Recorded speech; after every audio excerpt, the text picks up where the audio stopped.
one car short of that right now. We'll get that out of the way really quick here as soon as the session starts. So let's talk a little bit about some of the stuff we touched on earlier today. And, it's been this kind of seesaw. Yesterday, you wanted to be one of the fastest cars coming in. You wanted to be a points leader so you could run at the end of the session. This morning, you wanted to be the opposite of that, really. You wanted to get out early. We saw Randy Weatherford take big advantage of those early conditions.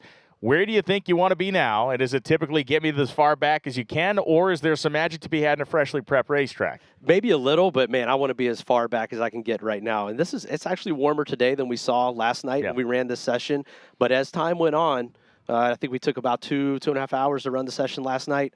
It really changed dramatically. We got that first session over in an hour and a half today. It ran like clockwork. These guys were able to take advantage of those conditions before it got too hot. Now you're kind of hoping things take a little while so that when you're in the back of the pack, you've got full, nighttime conditions. The track's cooled off, the air's there, and you can make your best pass of the weekend. However, we do have another opportunity to do that again tomorrow morning. As this is the third session, and the first time these cars will be coming onto a racetrack that is directly following behind the radial cars, so to speak. They had a little buffer last night because of the 10.5 and the true 10.5 cars ahead of them, but they're coming onto a freshly re-prepped racetrack for big tire prep. Does that add a little bit of a wrinkle to the setup here? I don't think so. I think we've seen that out of these cars. They've run on these different conditions. They've had it both ways, I think, so far. So I don't expect that to be an issue. And we'll see if they end up doing any kind of grooming halfway through the session like we talked about last time. Got to look at our order here. And, of course, the great part is you look at the ET line there, and you see 3 cars running 355. Amazing. Look at the speed line and see one of them doing it at nearly 225 miles. Yeah, one of these things is not like the other, right? That turbo power, that really shows there for Jimmy Taylor. Almost 225 miles per hour. I don't think we'll see that topped here in this session. But he does go out last. Harris and Taylor are going to go out last, so I think by that point he may have an opportunity. How much of these numbers do you think we'll see drop in this session compared to what we saw last night? Well, look, I think let's roll on to the 10 through to the 11 through 20 cars, and as much as we talked about who's at risk and who is safe, I really feel like right now if we run a chainsaw through the middle of this field, I look at that 357.7, I think there's no way that's not safe. I look at 351.8 for Barnett and think, you know what, that could be at risk. I tend to go about 10 numbers. So I'm going to go all the way down here to maybe the 20th spot. Maybe even a little bit lower. I think a 358, mid 358 will get you in. If it doesn't, I mean, like I said, but this morning's session was unpredictable. We didn't expect it to go. It over-delivered. It over-delivered. So we could see that again here tonight or again tomorrow morning. And again, we see this preponderance of cars from the 357 bracket. So many 358, and now we get into the 359s, get us all the way to 30. In fact, we get all the way to 31 cars in the 350s, and then we see one car, Kurt Steding, the lone 360 car in the field. That's why, there are no guarantees in this sport, but it is an inevitability that somebody, at least one somebody, is going to be 59 somewhere and start bumping some of these cars back. Yeah, it's just a matter of how soon do we see that. Yes. We could see it as soon as the first pair. It may take a little while. So that's something we'll be watching for sure. Let's talk a little bit about our pairing order here. When we look at this order from this third session, who is the one car in this, let's call it the first 5 or 6 pair, who is the one car in this 5 or 6 pair that jumps out to you and says, oh, this person's got a shot to do some damage early? It's got to be John Dock for me. Yeah. We've also got Cali Mills up there. Again, this is based off Mickey. Yes. The thing about Mickey, though, having to go out early in this session, he's a guy that needs to go out late. Yeah. And due to his performance in the previous round of qualifying, he's coming out early. But that also affects people like John Dock, Cali Mills, heavy hitters that we know can run the number, but didn't perform well in the last session. They kind of find themselves, behind the 8 ball going into this session. And in some ways, John Dock is that story of a guy who had a very strong snowbirds, who placed himself in an advantageous position in this Drag Illustrated Winter Series presented by J&A Service point setup that is now unqualified with really 2 hacks left to get in. But I think these could be the 2 best sessions. I mean, we talked about last night, we did some schedule reconfiguration based on this live window here with Amazon Prime, and shout out to everyone that's joining us on that platform for the first time today. We wanted to bring you, it's been awesome. We've got a ton of feedback on it. We wanted to bring you the best show possible. So we moved some things around with the schedule to make sure that we get this session in. And then tomorrow morning as well, we'll get one more session before we roll right into eliminations in the afternoon. So again, tomorrow's session will kind of mimic what we saw earlier today. And then this session will be similar to what the first round of eliminations will be tomorrow afternoon and evening. And so if you are watching and have been watching on the Flow 24/7 channel on Amazon Prime, I couldn't encourage you enough to get involved and get yourself a subscription to follow the rest of the weekend and all the content that Flow has to offer, because not only are you going to see the eliminations and how this works out, there's a bunch of classes you haven't even seen run yet. If you've been watching today, you've seen some of our heaviest duty, let's call it the highest level classes, but we have a bunch of index classes and motorcycles and little gangsters. We're going to add those to the program tomorrow. So there is so much more to see over this entire weekend. And really not even just this weekend, but the World Series too. Yeah, yeah, we've got the World Series, all the radial racing that's coming up, early part of the year, the PDRA season through the middle of the year, tons of drag racing, and really all kinds of motorsports and sports. I mean, FloRacing's got all of that covered. Incredible so amounts. This high live limit, preview. High limit, you know, if you're in the sprint cars, all that kind of stuff. Absolutely. And so we are at the moment where the track has been cleared. It is prepped. It is a beautiful view. The surface looks as pretty as you can ever want one to look. And Scott Taylor of Hattiesburg, Mississippi, in the Wright Trailers machine will be the first car down the racetrack. And I don't see Ryan Hayward, who is supposed to be paired up with him in the left lane. I actually texted with Ryan. He didn't make the previous round. And then you and I were, wondering what was going on. I texted with him. He said they were having a piston ring issue that they were trying to work through. And they hope to fix it. However, it doesn't look like that actually happened, as he's not up here to make this pass. And there were other guys that suffered carnage. Eric Gustafson among them broke a ring gear. He needed a very specific ratio, a diameter ring gear for Lazarus style rear end, which he was able to find. So that car will be back up again. We do begin to see that carnage monster start to take a toll. Not as much as we would expect, though, Agreed. and as much as you used to see. It's really a testament to the technology and how durable these parts are. These guys have been testing the wheels off these cars for weeks, and then all week leading up to this event. I mean, at this point, this might be the 12th pass that Scott Taylor's made on this track, even though this will only be the third qualifying session. These guys are really running the wheels off these things, and to not see any more of that damage than we do is really quite amazing. So Scott Taylor has run a best right now, as I look past our previous results here. Yeah, 448 is the best Taylor's gone, only 114 miles an hour. So that is a long way from here to there, so to speak, performance-wise. And just waiting on the high sign, I believe, from starting line officials to actually start this Keith's sponsored Camaro. It's really a long way from where he's been throughout the end of last year and into this year, or even back to the World Series in 2025. He's really performed well here, but this is not characteristic of him. So that group on the left side of your screen here is pretty interesting. You got Travis Harvey, Chadwick Tutterow, you got Salemi there, you got Sam Peterson there, and that's one of my favorite things to do at this particular race is you look out and just look at the groups of people who are chatting with each other. And it's cool because that's not a conversation you see happening everywhere all the time. Well, they're all gathered around Wade Rich. Of course they are. Wade there in the Winter Series shirt is the master of track prep and handles the track prep here at Bradenton. So they were trying to get a feel for what he did out here and what they can expect. Mike, you told me you were flying your family down here to get them away from the snow and ice. Is that the plane they were on? Did you put them in a Piper Cub to get them down here? We'll take anything we could get, man. If you look at the flights. And there they are. There's the Carpenter family coming in. Hey guys, how you doing? Just land over here in the field. We got room for you.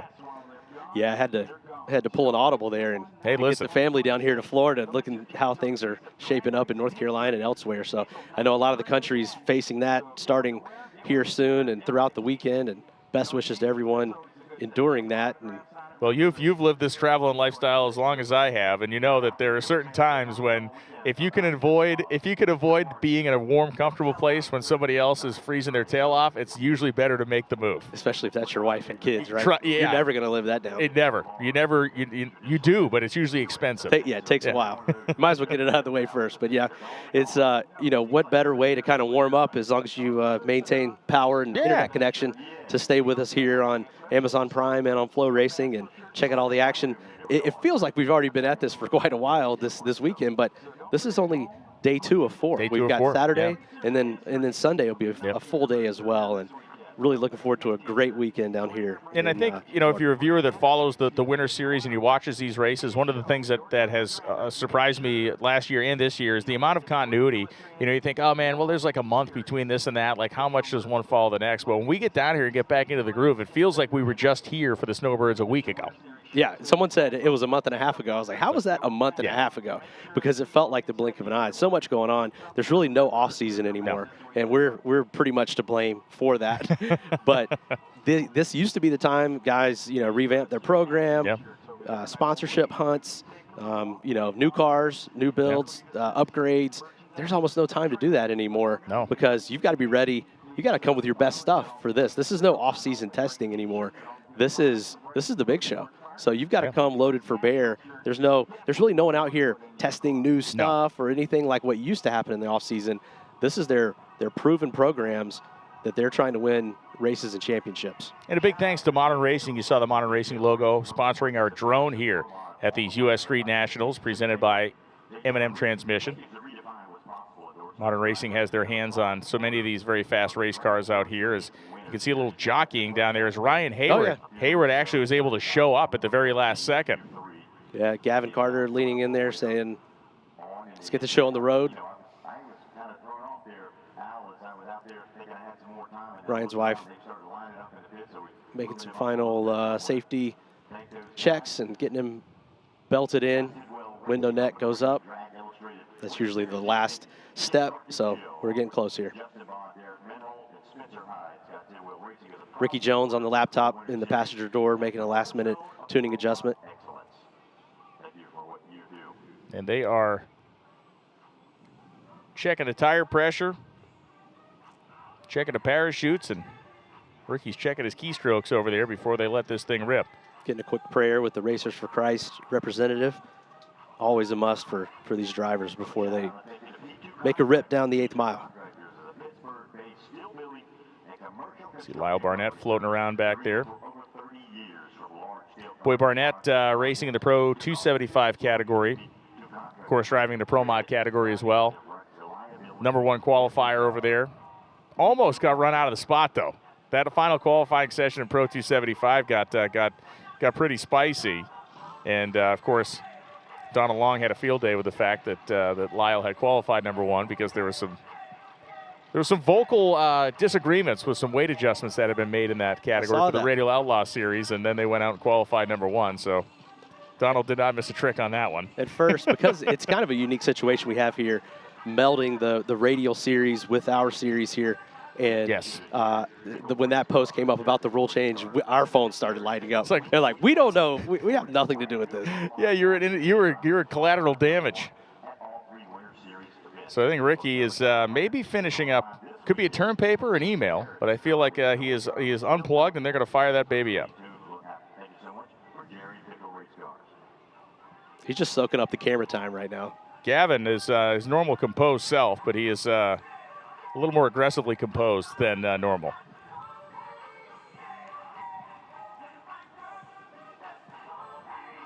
Meanwhile, Scott Taylor, do not believe that thing is equipped with air conditioning, has likely advanced into the medium well stage inside that fire suit. It's hot in there. It's hot outside right now. I don't know the current temperature. I had it pulled up a minute ago. Let me check it again. 79 degrees. Yeah. And in a black car, black fire suit, 20-layer fire suit. And so there's Petey down there giving the signal to fire up this first pair. Without further ado.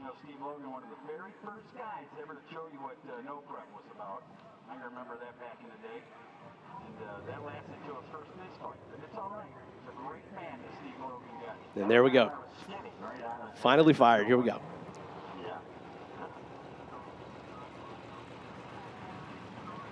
So Ryan Hayward and Scott Taylor, first pair, qualifying session 3. Got a little backfire from. Yeah, it sounded like that at first. Yeah, it sounded like a little popping and banging down there. as we now have Hayward backing up, the Puget Sound Petroleum, Fuel Factory, Judd and Black Appliance, Skagit Valley Polaris, Rev Up Energy Drink, cleanup and removal services, as we can look down the Flow drone. If you take a look at where Scott Taylor stopped there, you can see, I mean, look at where Ryan stopped on his marks there. That's how fresh this track is. So they've now, you know, made the first marks on this pristine track prep. But that's actually what you want with these slick tires compared to the radial tires that you maybe saw right before this session. They want a certain amount of traction compound, but they do want that traction compound worked in, so to speak. Yes. Whether that be by the rotator on the back of the tractor that you saw, or just simply traffic on the track, whether that be a burnout or a run. So generally you want to see a few pairs go down and sort of work that in.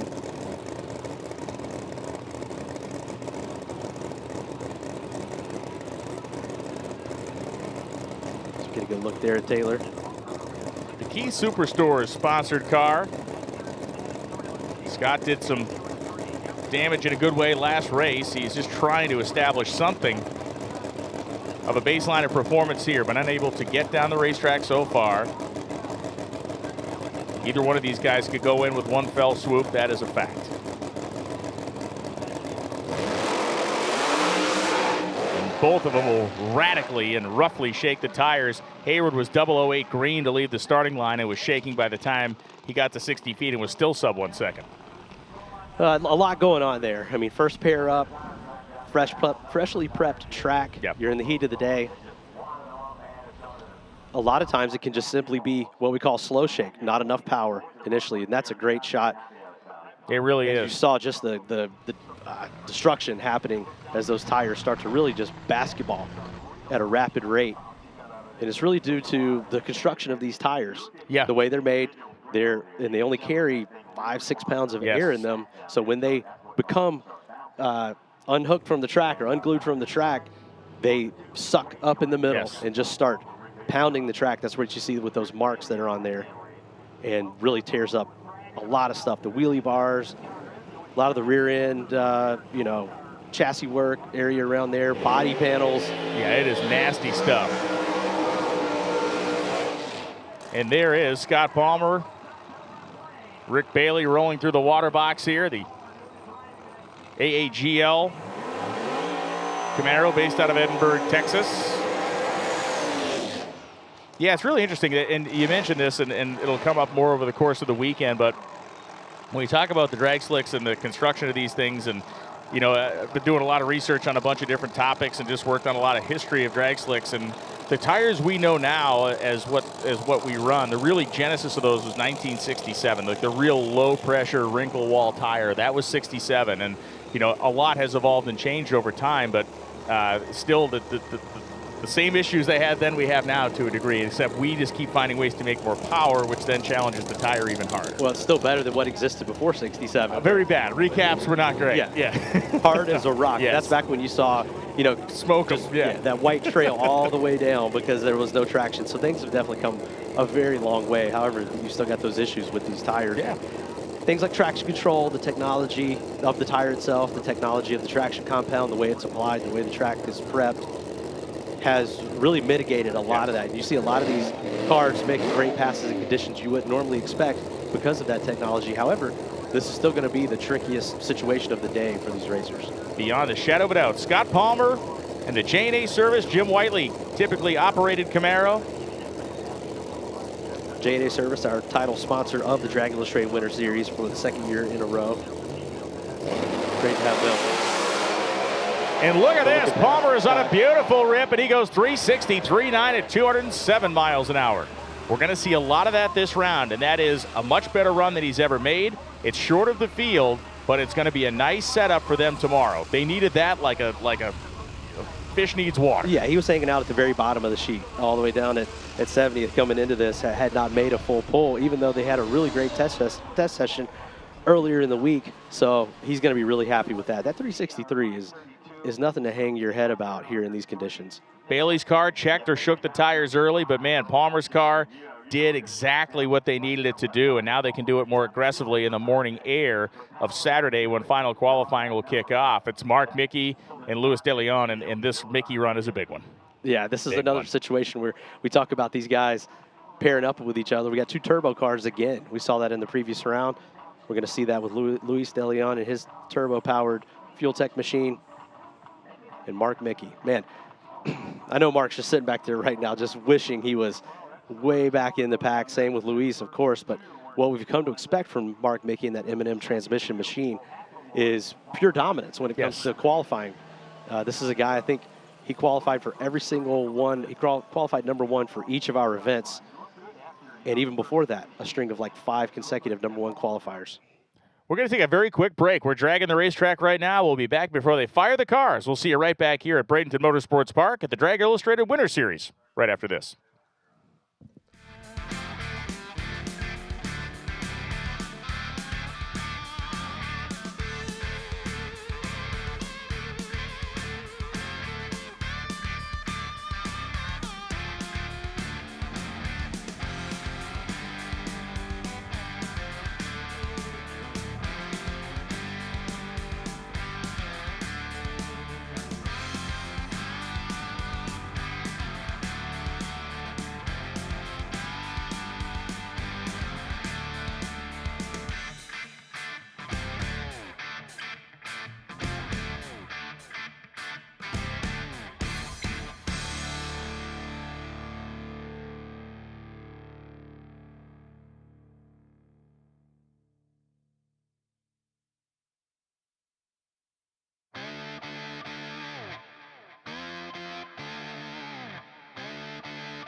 We are back and we have engines running. Mark Mickey rolling ahead. The M&M transmission, turbocharged 69 Camaro rocket ship, the Fuel Tech FT700 machine for Luis De Leon of Brazil. For Mark Mickey, it's Hart's turbochargers, Mayberry Motorsports, Turbo Smart Aeromotive Fuel Systems, Weld Wheels, Proline, LAT Oil, Fuel Tech, Kinetic Engineering, and FT Injectors. This would be, if Mickey is unable to make it down this time, would be, I believe anyway, the second race in a row. He'd find himself in dire straits, kind of on the ropes going into final qualifying in the morning. Which is not a position that he's not accustomed to. Correct. And you know, we've seen him do that multiple times, and with the conditions expected tomorrow morning, would probably have a better shot than right now, but it's getting warmer and warmer and warmer, which is crazy to say to everyone out there. And I'm sure it's getting colder and colder and colder. Yeah. But down here in Florida, compared to what we had all week, and then yesterday, today's hotter than yesterday. Tomorrow is going to be hotter than today. So even the morning session tomorrow is not going to be as good as what these guys had earlier today. Yeah. Yeah, that's a fact. So you're kind of just losing ground here every run like that you don't make. sand kind of slipping through your fingers. Yep.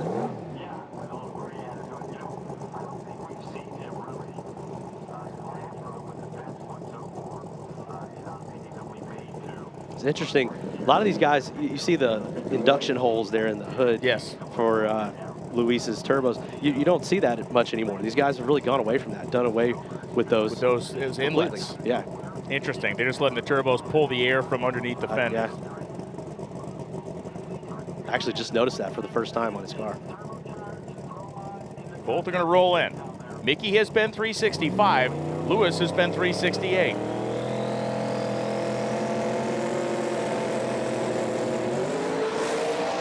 Once again, the same level of shake he experienced last time, and Lewis goes 369.9 at 210 miles an hour.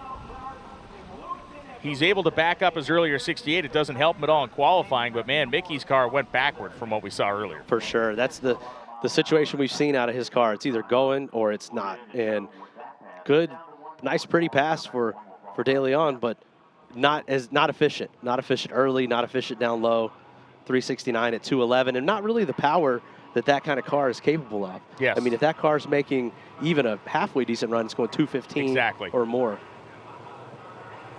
As Jacob McNeil and John Dock show up, you mentioned John Dock was a guy that you definitely had keyed in on being early in this third session. For Jacob McNeil, he had his own mechanical problems, did not run the second qualifying session, so he's back up in that 71 CUDA. Yeah, both kind of behind the 8 ball here. Like you said, Jacob didn't make that previous pass, and John Dock, he's really surprised a lot of people, hovering in the top 10 basically since we got here for the Winter Series back in December, and also in the top 10 in points, but struggling a little bit. Yeah, and he is, you know, this session based on what you did last qualifying sessions. He's 13th because of the run he made during his first qualifying attempt. But you have to be good in these conditions. So for him, this is like a stress test. You know, I know you can be good when you can be good, but can you be good when it gets more difficult? Yeah, and I think in a situation like this, you've been a 357, you're up there already. Maybe use this more for race day data, because you're not going to fall out of that 13th spot. You're not going to fall all the way down to out of the qualified field. You're safely in. Most likely can't improve here. Maybe use this information. And get ready for tomorrow. In the ballpark, this is in the ballpark of what it's going to be like in a semi-finalish, quarter-finalish round on Sunday. Yeah, absolutely.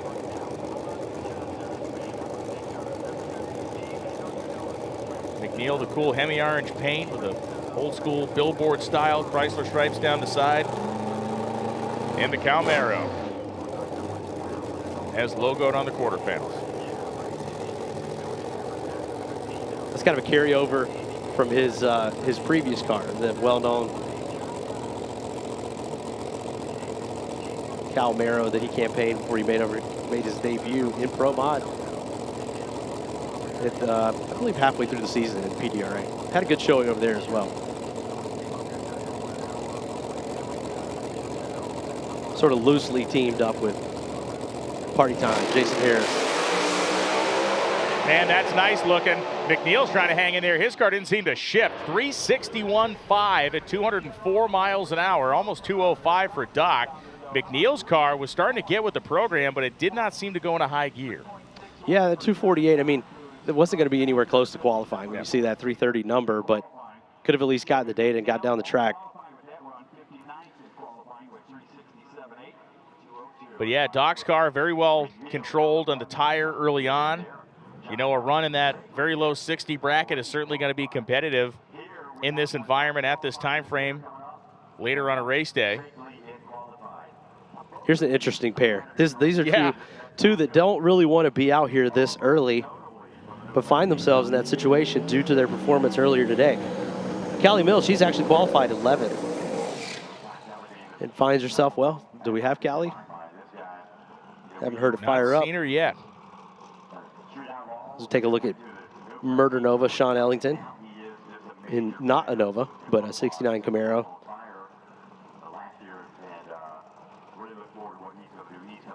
Yeah, he, I believe, is outside the field. Best run he's been able to muster is a 450. Yeah, so he's 69th out of 70. He's down there as a cellar dweller right now. And so it does appear Mills will not be running this session, which I do feel like we'll see some of that. I don't necessarily, hey, listen, everybody's got their own plan and their own game plan. It just seems to me like this is a tough one to not dip your toe in the water and see where your thought process lands you as far as a tune-up, even if it's only a 330-footer. Right. Yeah, I mean, we've seen some of that. We even heard back at Snowbirds, Harris was going to sit out a session, then he ended up making it. And I think you can have that. You can see how the session goes if you're way back in the pack, and then make that decision. Do you want to make the run? I honestly think that's what happened with Jason when we heard that initial decision, changed his mind, ended up making the run. But when you're up here early, you've kind of got to decide. And you're in these first pairs, like, am I going up? Am I leaving the trailer at all? We'll hear Sean build the boost here. Ah, man, just right off the hit. Didn't look like the shake was too violent, but it just looked like it wasn't going anywhere. Yeah, nowhere near as violent as what we saw to Mickey's car, to your point. So you know, that's one of those things too. Is that because they were a little bit too aggressive? Is it a more, in my mind, it would almost be a more violent shake if it was the low speed shake, because that tire just really, it's like, it's almost exaggerating how bad it can be versus a higher speed, higher frequency shake. You know, the tire's at least making some wheel speed. Yeah, it was hard to tell from that angle. Yeah. We'd have to get that rear view to kind of look at the tire and see what was going on there. Here's Scott Tidwell, hand up. Justin Bond driving the 69 Camaro, the Tidwell Motorsports camp. And Keith Haney, the nitrous car out of Broken Arrow, Oklahoma, the new Corvette Black Widow.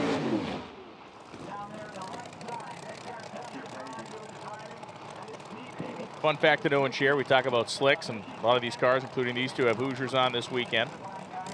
Yeah, you know, I really think almost all of them, except for Bond. The fun fact is, Hoosier Tire manufactured the very first 12-inch slick in drag racing. Yeah, actually, yeah, both cars have Hoosiers. Bond, he I believe on the NHRA side actually runs Goodyears. One of the few that actually runs Goodyears. It kind of goes back and forth, right? Goodyear dominated for so long in this space, but for the last decade or so, I'd say the tire selection's moving herds, right? Big time. Yeah, Hoosier back before anybody had even heard of Hoosier Tire, when they were a very small outfit back in the mid-'60s. They released the very first 12-inch drag slick. It's called the Top Eliminator tire, is what they called it at the time. And Goodyear and M&H at the time didn't feel like a tire that big needed to get made. And I think they were right, because Hoosier stopped making them very quickly. But they were the first to do it. Yeah, Firestone was even made tires back then. Yeah. You've seen multiple manufacturers come and go. Yeah. So here comes Justin Bond, number 5 qualifier. So he is not here for outright performance. He was here for a warm weather tune-up. Meanwhile, Keith Haney is not in.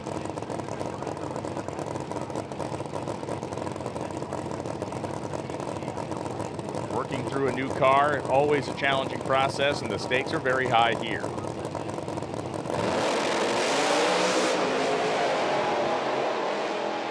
And Haney is going to go 371 at 203. It made it. Yeah, improvement. That's what we can say. I mean, it was, you know, it's a... We'll have to go back and look. Did he pedal it? Or short shifted it, right? Something. I mean, it was Revs just... were down. It just sounded weird, sounded off. Yeah, a little rattling. Maybe he short shifted through some shake here? I don't know.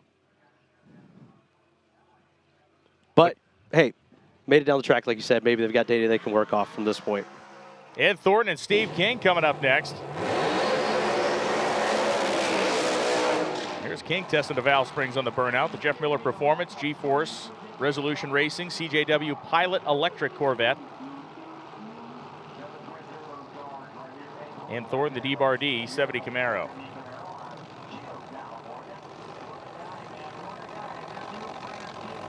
Kind of starting to see a theme here. You've got these turbo guys coming out early, meaning they didn't perform well in the last session. A couple of screw blower cars. You got a nitrous car that's come up. That makes it even tougher for these guys. But we'll see. As the sun continues, the sun's getting more and more in our face up here in the tower based on our position, but it's getting lower on the horizon. You'll start to see even these tents we've got on the starting line start to cast a shadow, especially in that left lane. And then the stands themselves start to cast a shadow on this right lane. And it actually, I think the shadow forms on the right lane first. You can see the shadow there from the jib cam. Yeah, which in theory is going to tighten that lane up. It does, and I mean, these guys are really waiting for that to happen. Really a cloudless day at this point, so we're not going to get to see any cloud cover block the sun before that, but these guys are really waiting for that sun to drop. Cool that starting line off so they can throw the power to it earlier. That's what it's all about.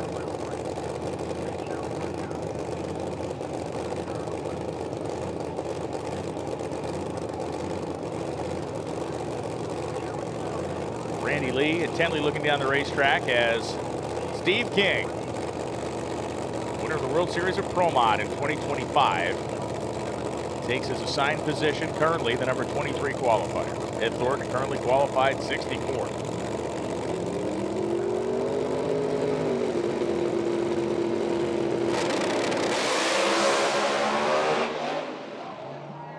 Once again, we saw a turbo car that didn't even make it to the Christmas tree. You saw King's car was 904 short, and you know, I thought it was probably going to be able to make it. Yeah, but a lot of times when you got that kind of 60 foot in these conditions, it's too much. It's like the number may look good, but it's already got way too much wheel speed. I mean, look, actually hazing the tires there. Yeah. So that is a situation that you don't actually see as often in these cars of lack of traction, but just tire spin. Yes. Normally you'll see that go into shake or go into low speed, you know, like you said, underpowered shake, but that was just simply overpowering the track. Like we saw Mickey's car just wad up and be all jumping back and forth. That thing just whipped the tire. Yeah. Yeah. More like you'll see in the nitro ranks. You'll Yes. see that kind of behavior out of the tire off the starting line.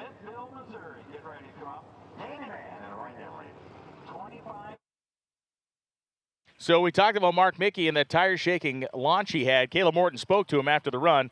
Let's check in at the top end.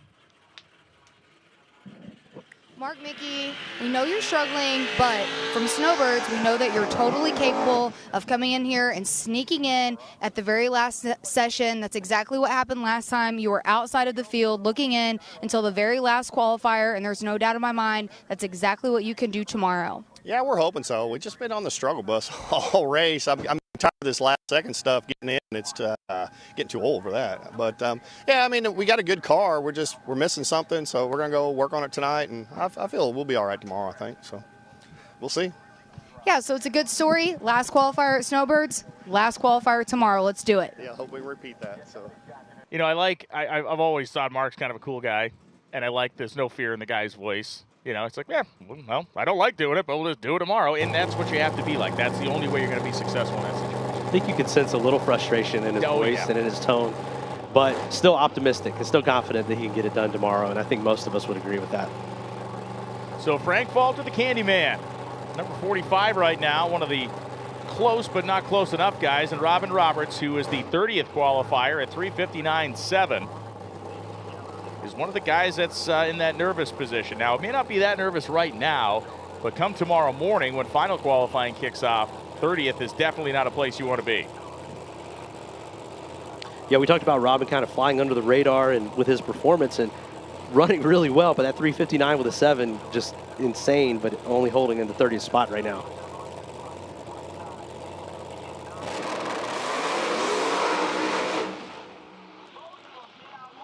These guys are struggling right now with this heat and these conditions. It'll change though. I mean, just like a light switch. One of these pairs will come up. There will have been enough shade on that starting line to dramatically change how things are looking right now.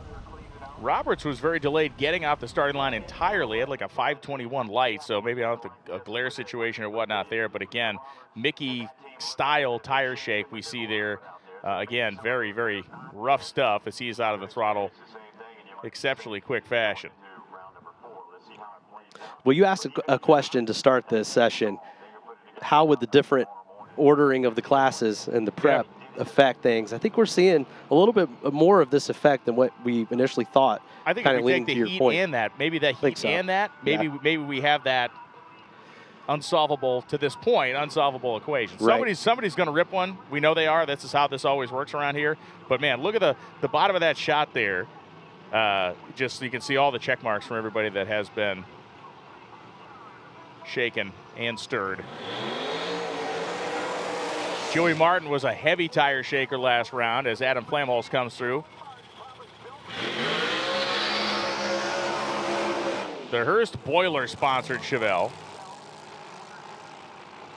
for Adam. One of the more unique body styles at this point with the Chevelle. Normally we've got a couple more of these here. I believe Bowman is the only other one now, but a car you don't see as much. And then on the other side, the exact opposite, the brand new C7 body for Just look at the width from this great perspective from the drone. Look at the width of Martin's car, the very tight envelope it sits in, and then look to the right, and it looks like it might as well be a C8 Caterpillar, you know, or a D8 Caterpillar Dozer sitting there. It is. That is a wide car. Yeah. I was actually Doug Winters is another one that campaigns this body, and he had his car on display at PRI, and I was just chatting with him, and he was talking about the body. We were talking about weight and rules and everything, and he's like, man, no matter what first off, I can't get this car light enough if they gave me a weight brake, but look at how wide this thing is. And he was kind of going over the dimensions and talking about some things they've learned on the quarter mile when they're going 240, 250 miles per hour. But that still applies here to the 8th mile with Adam's car. It does. One of the body styles I'm surprised we just haven't seen more of. There's a couple of them out there. Is that Andy McCoy C3 Corvette style that he came out with? Yeah. He came out with that kind of C3 Corvette. Again, a few of them out there, but Andy McCoy also the Chevelle body. Yeah, there's one, Paul Daguerpont, I believe, has that.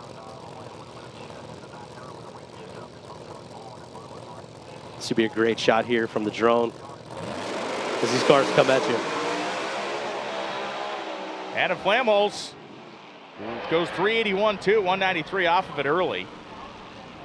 Got as much out of it as we've seen anybody, I guess, this session, a 9:66 short time. And again, it is not even in the ballpark of qualifying, but it did get to the finish line-ish to over 190 miles an hour. Yeah, you can see even there a bit how this car is kind of dog tracking, you know what I mean? Like where the rear end housings in these cars is not perfectly square. No. And you can do what's a thing called rear steer, where you move one, you put just a tiny fraction of a degree shift in the rear, so that when these cars leave and apply the power and the wheels are up, the torsional flex of the chassis, it's not going to go perfectly straight. So you have to account for all that. And one of the adjustments is that rear steer. There's a multitude of others, but you see that in that head-on shot, more so than you see from other angles of the car. So as Robert Abbott and Mike Decker back up, let's go down to the top end, talk to Murdo Novashan, who's with Kayla.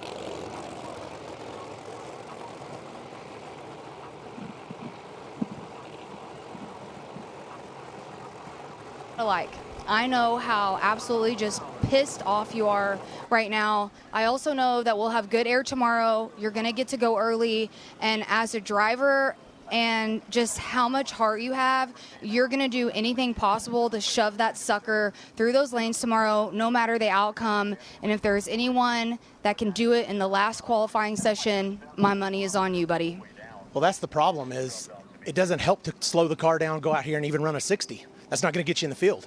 We understand that it's hot. We could have turned it down, probably went 65, 63 pretty easy, but that's not going to do anything for us. So we went out there shooting for a 50, you know, and in this heat with the inconsistencies of a turbo car, it's tough, you know. So, but yes, you are right. We will be one of the first ones in the morning, and we got one more shot at it. Good luck to you. Thank you. Kayla's kind of a hype. She's a hype girl down there too, right? She is. The interview, she's going to get the interview, but she also got to hype you up, right? I mean, these guys are getting frustrated. They're hot. You can see he's down there. I mean, you know, like you said, a 60, 63 is not going to get anything done. Abbott's car goes left. Meanwhile, Decker goes down to 361.1 at 207 miles an hour, as close as anybody's gotten this round. The run of the session so far, 906, 60 foot, 241. But you see that 207, 66. It's just going to take more out the back to run the number that you've got to get. But 39th, that's something to work with. And you get to come out tomorrow morning, probably be in the middle of the pack, and try to improve that. That could put you in that high 50 range. So in the Decker car, they actually seem to maybe comet a little bit between the 60 and the 330, right? Because we see a 60-foot time that basically through almost every other run we've watched has brought somebody into that 40 flat window, and they were about 100th behind that through the 330. Swanstrom and Bowman now. Bowman on the left-hand side of your screen, backing up the turbocharged Chevelle.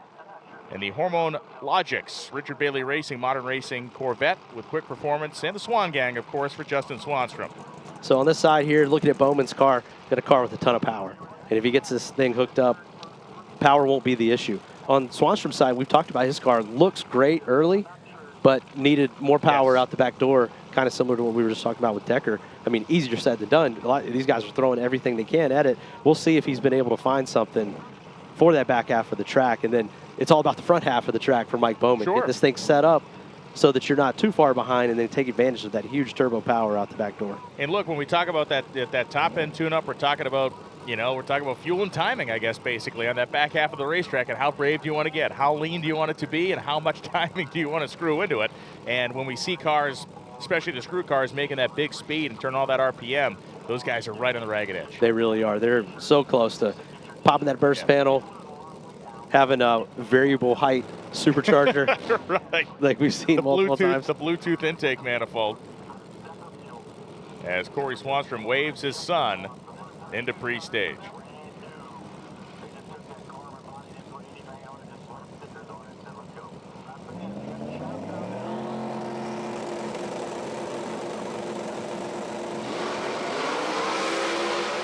Swanstrom riding this one way up by the center line. Bowman goes through 360 with a 3. That puts Bowman on the bump spot. 368 at 206, but look at Mike Bowman, 221 miles an hour. He sneaks in. This is a great example here with these numbers. Very similar early, the exact same almost to the half track. And then look at the difference, 0.08 of a second and 10 or 11 miles an hour. That makes the difference. Actually 15 miles per hour, I'm sorry. And that's how much quicker that car is covering that last portion of the track with that big speed and is able to close that gap and go from something like a 68 all the way down to a 60. And beyond all that, it is the first turbo car we have seen do anything of any stripe, and it was good enough, at least for the moment, to make the field.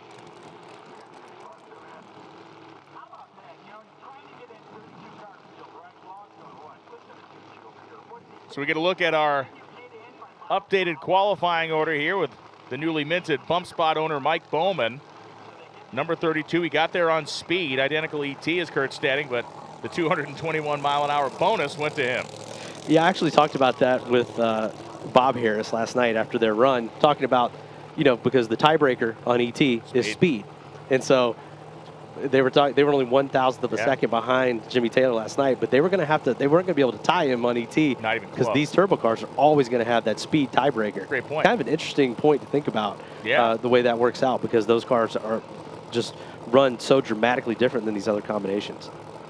So Mike Achenbach on one side. You're looking at Nick Janik. Taylor Janik in front of the race car. Nick, the Red Line Oil C7 Corvette. Ran 371 at 201 miles an hour. The car's gone 78 to 71. Mike Achenbach is just printing tickets at 364. We'll see if he can pick up here. I feel like the lid's come off now. So now we're seeing cars go down the track. It's just that little bit of time with the sun becoming more indirect versus it being direct over the middle of the day. And it just got so much latent heat built in the track. It takes time for that to dissipate. And that's what we're starting to see in addition to the shade and just how quickly things will change. And from this point on, I think we'll start to see sending two down and two, side-by-side runs. ETs and it works.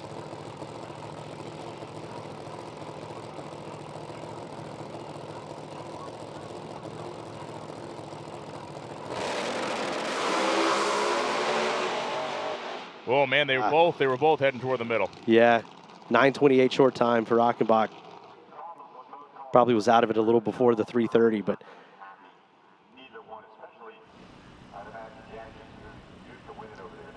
so they're going to coast it down. Achenbach's going to bleed the nitrous out of the system. First time he hasn't made it down. He's 2 for 2 until that particular point as we watch again. Both working toward the center. We've seen that a lot. Like the two cars are attracted to each other at the same point. That right lane runs you to the center, to the left, and left lane runs to the right. If it were a distance wheel stand contest, Achenbach would have gotten the nod there. He did carry it about 50 feet more than Janik did to no major result. Chris Thorne and Ethan Steding now. You talk about that. These guys use weight as a tuning tool, and they probably moved more weight to the rear of the car to account for this session because of the heat in the track, knowing that they needed more traction than they needed probably this morning. So you're going to see more of a wheel stand, see it carry further with that weight being shifted to the trunk. And we talk about teams that have effectively kind of set up shop down here, have made a home for themselves. So we know Eric Anders competing in Pro Mod this week. And Mike, you just pointed out the window, the Pro Stock rig pulled in. So apparently they're not going anywhere on Monday. No, they're not. They actually have a test session here this week. So trying out some stuff and getting ready for the new season. For Chris Thorne out of Mims, Florida, gone 64, gone 63. And really, for me, that previous round 63 was the setup for this particular moment. Mike Bowman showed us that there is a 60 out there. And Ethan Steding, the P2 Contracting, P2 Racing, Redline Oil, tie drive, YO Motorsports Camaro. A lot of times the left lane's favored here.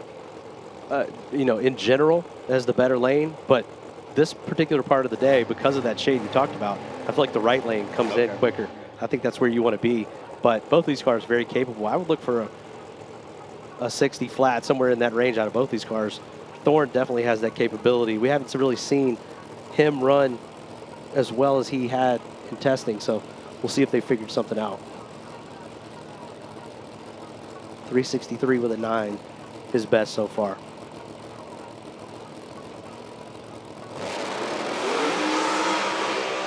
Steding had to lift. Thorne's car, 362.3 at 208. Actually improves. His best run of the weekend. Yeah, it improves him by a decent 16 thousandths. You can tell they had to tame at 926 early, then 243 to the 330. So my opinion, that was a race day style setup on that thing. For sure. I mean, and that'll get you rounds tomorrow with a good reaction time. So again, we don't know what strategy these guys are employing, but that gives you something to work off of and come back tomorrow morning when, depending on where you are, which I think you'll be, middle of the field, you can build on everything you've learned so far and take one last stab at it to try to crack into this field, which is just incredibly difficult to do. And with 70 cars on the ground, we're sending home more than we're qualifying, which is unreal and something we've done event after event down here with the Drag Illustrated Winter Series.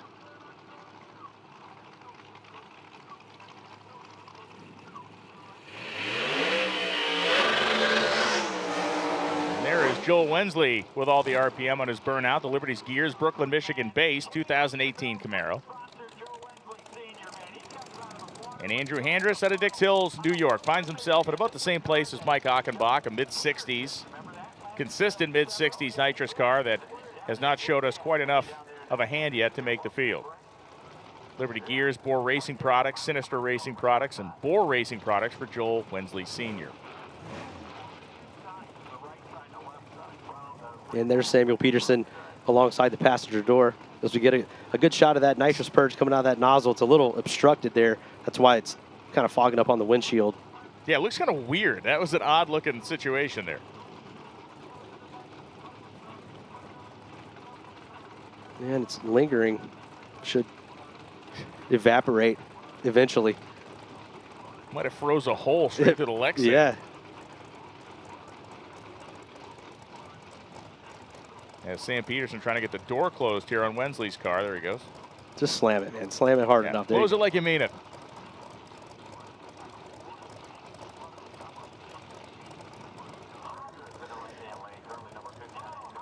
I guess it's catching the edge of the scoop. Yeah. Or the edge of the cowl there. Yeah. And there's the frozen the bead ice slid off. Yeah. Down.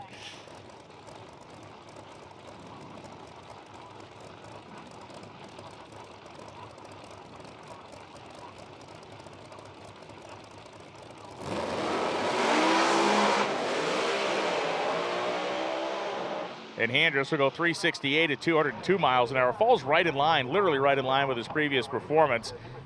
Just not enough horse there for him. And Wensley shook early, 102 to 60 feet. It was Gonzo.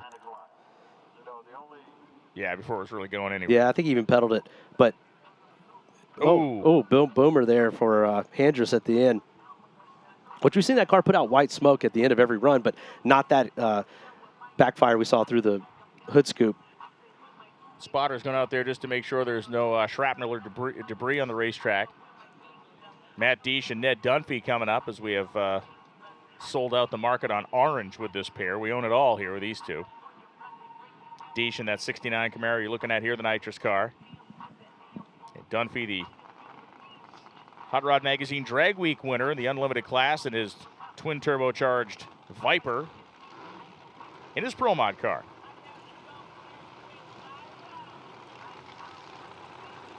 See the long shadows as he pulls up here to start his burnout. You could see that in that last drone shot as well. You can see how much more shaded the right lane is, at least temporarily. And there is Ned Dunphy heating the rear tires on the late model Camaro out of Roswell, Georgia. Dunphy, 362.4 is as close as he has been. Matt Deesh been a 68 and a 66. We we could match race Matt Deesh and Andrew Handras and have a really good program that you could probably race those guys 99 times out of 100 and end up being 51-50. I mean, on race day, we've even seen Matty D go a round or two, and they're deadly once they get in. They just got to get in. That's the hard part. Yeah. These are great racers that are capable of going rounds, but you can't go rounds if you can't get in, and that's a tall task right now. But going in the right direction for Matty D, 68, 66. Yes. Could we see a 64 here? For his sake, I hope so. It's going to need to be quicker than that, but yeah, well, at least a 64 again shows you that step forward.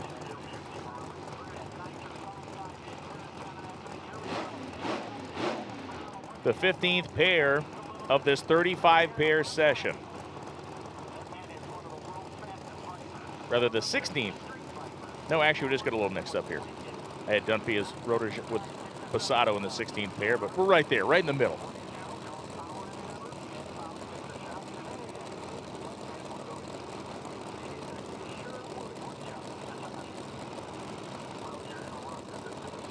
I think we're getting to that point, too, where you're going to start to see these cars take advantage, and especially in this right lane. No, nothing out of Matty D. And Dunphy goes a 363.1 at 206 miles per hour, similar to what we saw just a couple of runs ago out of Chris Thorne's car. A 60-foot time in the mid-high 920s, a mid-240 to 330. I think we're putting the jinx on these guys. We're talking about how consistent they've been, and that's 2 in a row that have aborted their first run of the weekend. We watch again here as both cars. See Dunphy carrying the front end for a pretty good distance. Chops the throttle shut. Would be Roderjan Passato and Gabriel Andino coming up next.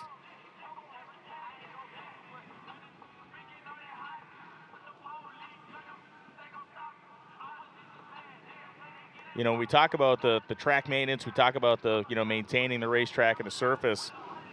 It is so different watching radial race cars run as we did earlier. We had our radial classes ran a couple of cycles almost back to back to see what those cars do to a starting line versus what the Pro Mod cars do to a starting line over the course of a much longer session. As long as these cars are not scalping the thing, they really are building a nice base for themselves. And I think, whoa, Passato had that thing halfway sideways. I do think there's another point here that we haven't brought up that matches something we did discuss, which is if almost the entire field is on Hoosiers, that means that rubber that you're working with is matching the tire perfectly, and I think there's value to that as well. Yeah, there is, absolutely. Let's watch this burnout. Just, not too bad. Just hung with it a little too long there. Enough to make you pay attention. Yeah, get your attention for sure. But yeah, you're right, and the tires that they use on the rotator, they do make sure that they're somewhat similar compound to what these cars are using. That is a good point. That definitely helps. But at this point, like you said, no bald spots appearing. That probably determines when and how much of the re-prep gets done, which we did not see in that first session. We did. And I think that may be a thing with this radial prep to slick prep that we talked about that we won't see as much as we see at the Snowbird Nationals and at our all slick tire event, the World Series of Pro Mod. And of course, tire pressure is a tuning factor in these cars as well. Great shot there. That big old Hoosier on the back of Roderjan Passato's car.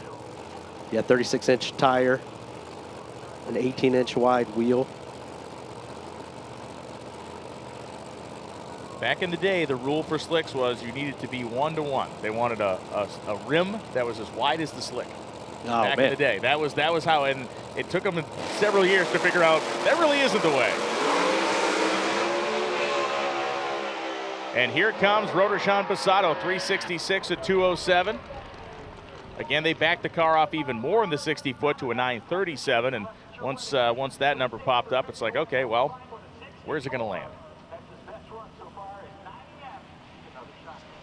Yeah, Passato, had a great showing at Snowbirds. Not where he wants to be here this weekend. 364 with a 3.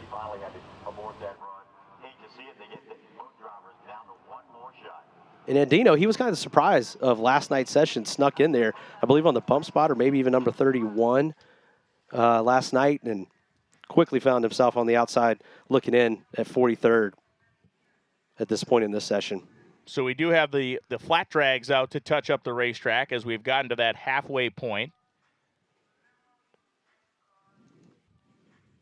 So they are going to just flat drag the racetrack. I would be shocked to see a sprayer come out on it, but I think the drag touch-up is probably where they're going to go here. But that's, of course, what Wade Rich is the master at, of the maintaining the surface down here, and that surface kind of a living, breathing thing. It has to be touched up during the day. It has to be treated differently in different parts of the day, whether it's temperature, whether it's whatever traction compound you're using. Those guys know all that stuff. Let's go back to Kayla Morton. She's talking tuners now.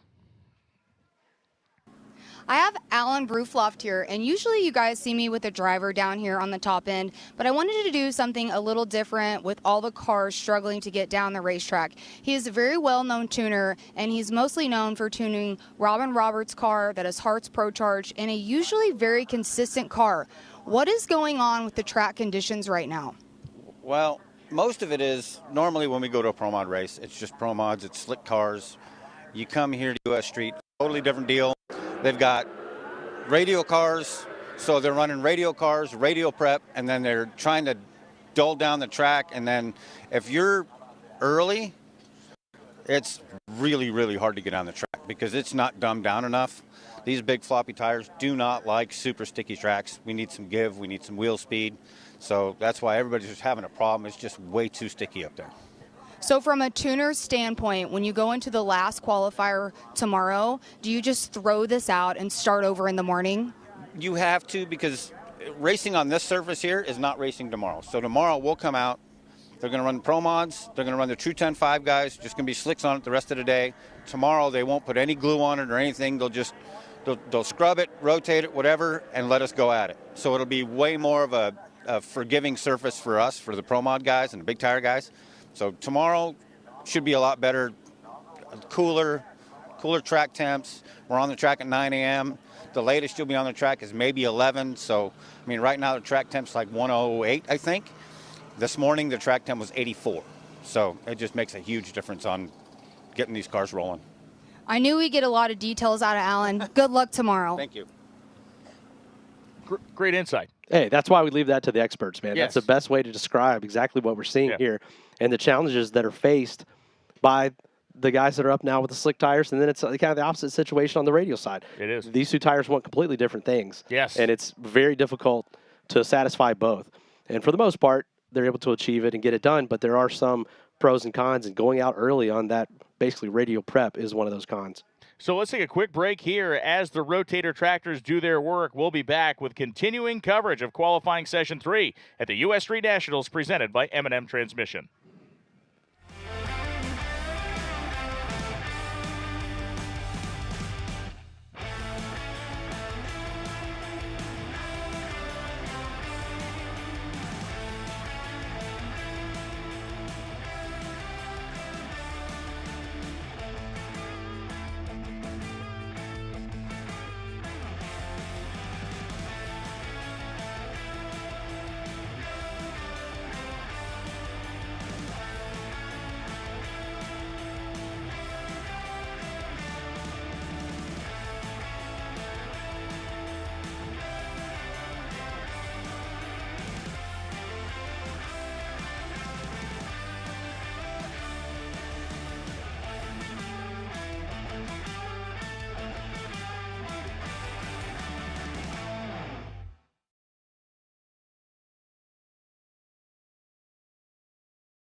We're getting ready to pick this thing back up, the back half of qualifying session 3.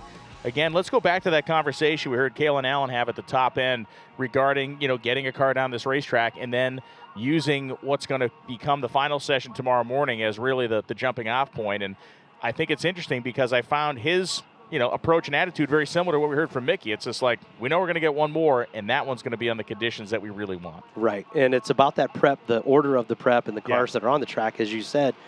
Tomorrow morning, they'll be first out. It'll be prepped for slicks first, not this conversion from radial to slick. He used the word dumbing down a lot. What he was meaning was taking the bite out of the track, taking the tooth out of it to where it's not so sticky. A radial tire needs to dead hook. It needs to not slip at all. As soon as it starts to slip, it smokes and it's done. It loses all traction.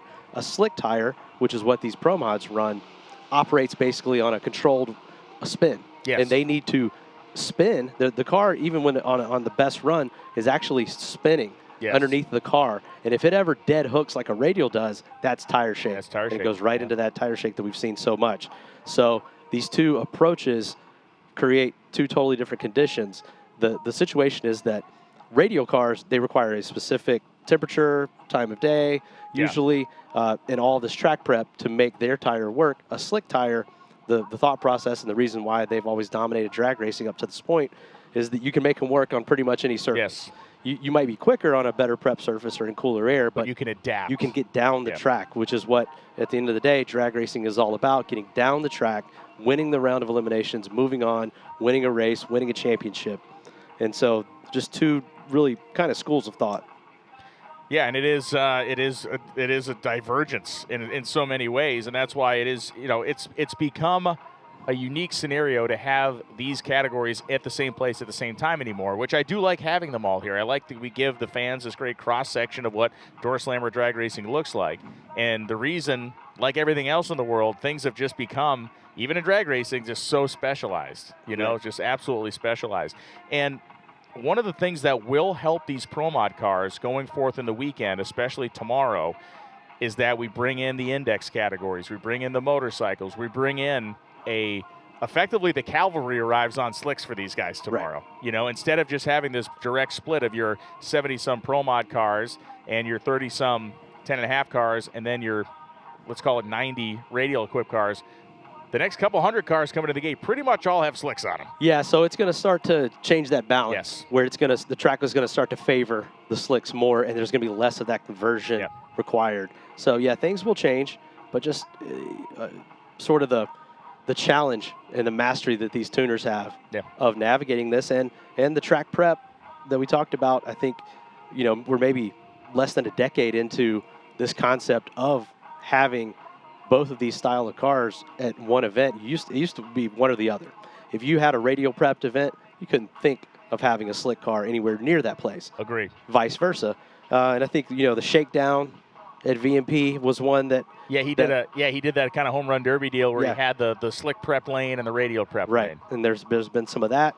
And like I said, as guys have learned and gotten better at this stuff, they've figured out, hey, it's not easy and it's not perfect, but we can make this work. And that's the challenge of the U.S. Street Nationals compared to the Snowbirds versus World Series of Pro Mod. One of the things that years ago I did the show on Motor Trend called Put Up or Shut Up and all this different racing stuff. And at the time, it was when the Radio Versa World cars were running in the 8th mile.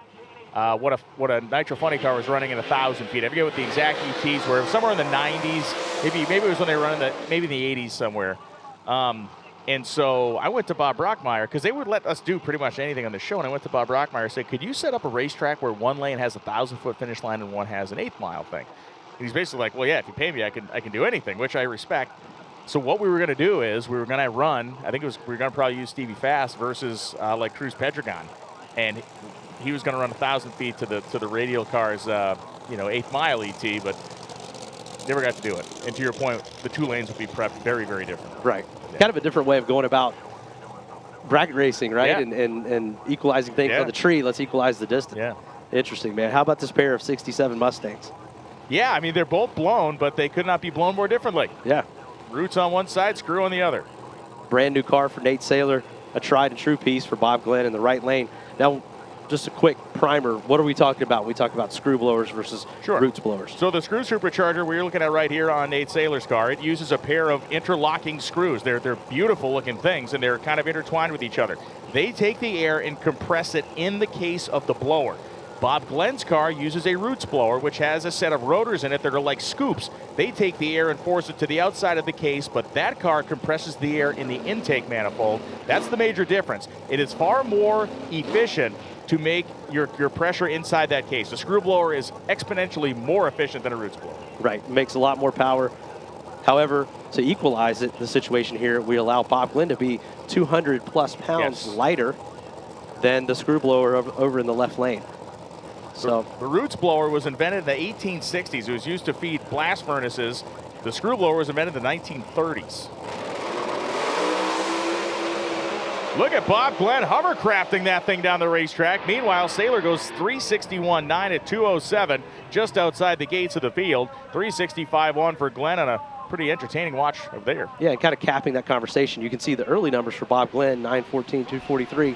You see that lighter weight moving quicker off the starting line. But then on the back end, you see Saylor pull away with higher horsepower. Yeah, watch Glenn's car quiver the tire a little, and then the front end's up. He knows it's going in the middle, but he's hanging with it.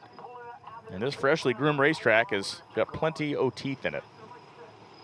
Jason Lee and Vic Alvarez coming up. Alvarez, of course, earlier in the weekend, yesterday, in fact, in the center of a controversy with Stevie Pass Jackson, which has since blown over. We talked to both of them this morning after their respective qualifying runs. They have mended, maybe with duct tape, but they've mended the fence for the time being. Yeah, that thing got out of hand in a hurry and overnight, and then we saw a lot more toned down interviews this morning between the two of them, and I think that they're kind of ready to put it behind them and get back to the task at hand, which is qualifying for this event, which both are going to do easily at this point, and then trying to get that win, especially Stevie Jackson. We'll talk about that more when he comes up, but his run of near misses at these events, at the Drag Illustrated events, he wants to get that monkey off his back. So Alvarez car, the Hearts Charger, it was a turbocharged car a month ago, and it is a Hearts charged car now. We mentioned it yesterday, but with our audience watching on Amazon Prime today, with Bears mentioning the fact that about a half a dozen turbocharged cars showed up with Hearts Chargers or Pro Chargers at this race. And I think you've seen why, for the most part. We saw those turbo cars come out early. We saw the struggle they have early in the run and the controlling that horsepower, and the Hearts Charger and the Pro Charger both have this deal really figured out. And we've talked about earlier in the day, these other combinations are what I would call more mature. You talked about a screw blower being invented in the 1930s. Yeah. It hasn't changed a whole ton since then. No, refined and re-engineered to a degree, just touched up. This other combination continues to evolve every day.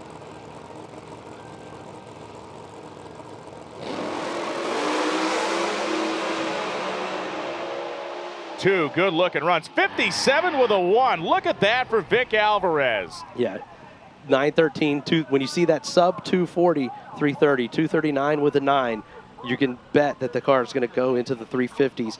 We see our first 50 of the session, and as I like to say, the tops come off now. Yes. So now we're going to see 50s pair after pair. Within a thousandth of what he ran earlier, did Alvarez just run. And we talk about that shadow, which is now running the entire length of the racetrack. As we look out the window into the blazing sun, you're probably looking at 10 or 15 minutes, and that baby's going to be totally below the tree line as Bo Butner and Mandy Bujinga roll up.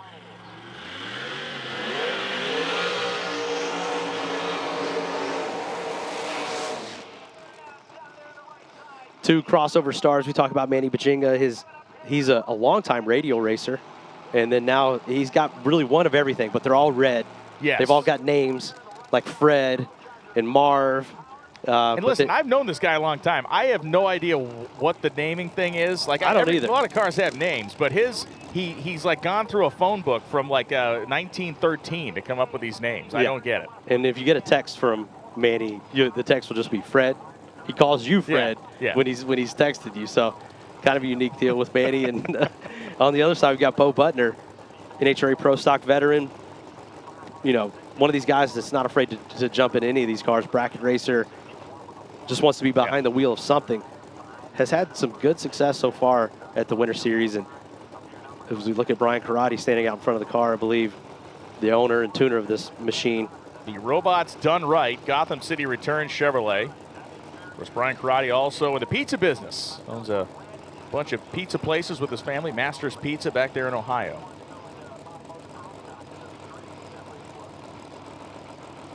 Two guys capable of going in the 50s. Got a 9:13, 2:41. It'll be close. 59. There it is. That's the 32 car 50s field. All right, we can finally call it the all Lock it 50s. down. The first all 3.5 second Pro Mod field, which is something that was up for debate. Was that going to happen? And despite all the things we talk about with the track, the changing track prep, the heat out here, it still happened. It took a minute for us to get there, but here we are, and we are far from done yet.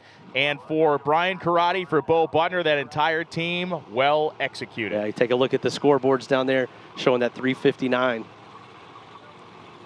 Bump Kenny spot. Lang, Kyle Dvorak coming up now. Kyle Dvorak, someone I totally expect to be able to go in the 60s as well. Yeah. Kenny Lang, where did he sit coming into this session? 360 with a 0. Also capable of doing that, and maybe back on his stride down here at Bradenton like he normally is. So there it is right now. Stanfield stands on the bump. He'll be seeing him shortly. Roberts has already run. Butner just snuck himself under the wire, or over the wire as the case may be. Isaias Rojas sitting in the 29th position. Remember when Lang made that run? He was the first pair this morning, first pair down the racetrack, and that's why he's been able to be in this position, because he ran that 360. So yes, this to me is really fascinating, because does your 360 this morning lead you into a 358 tonight? It has to. I absolutely think it has to. And he played his cards well, kind of like Randy Weatherford. You go out early in that first session today, make a good run. You get to go out later tonight, take advantage of both sessions versus the opposite. We saw the opposite of guys up to this point. Randy Weatherford is a guy that can absolutely throw a giant monkey wrench into this whole thing, and he is going to be in the final pair tonight. Yeah, now that it's cooling off and we're back, I mean, I feel like the juice, you can feel the vibe, the atmosphere, the juice is back up at this place. And now the thought turns to, I'm not letting Jimmy Taylor get that number 1 spot. From Jason Harris to Randy Weatherford on down the line. These guys want not only that Jerry Bickle $7,500 bonus that comes with the number 1 qualifying spot, but they just don't want someone else to get a chassis, a rolling 100%. chassis from Jerry Bickle. The enemy of my enemy is my friend. That's right. As a wise man once said. And for Kenny Lang's side of the racetrack, it's taken a moment here for them to get themselves sorted out. They're still talking about it on the passenger side, and now they're sending the car.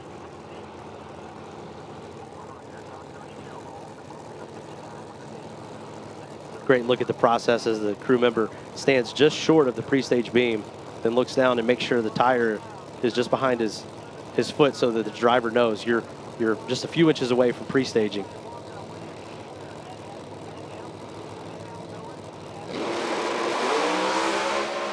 Blew him off right at the hit. Nothing for Lang. Dvorak's car lazy early, but still manages a 60 at 209 miles an hour.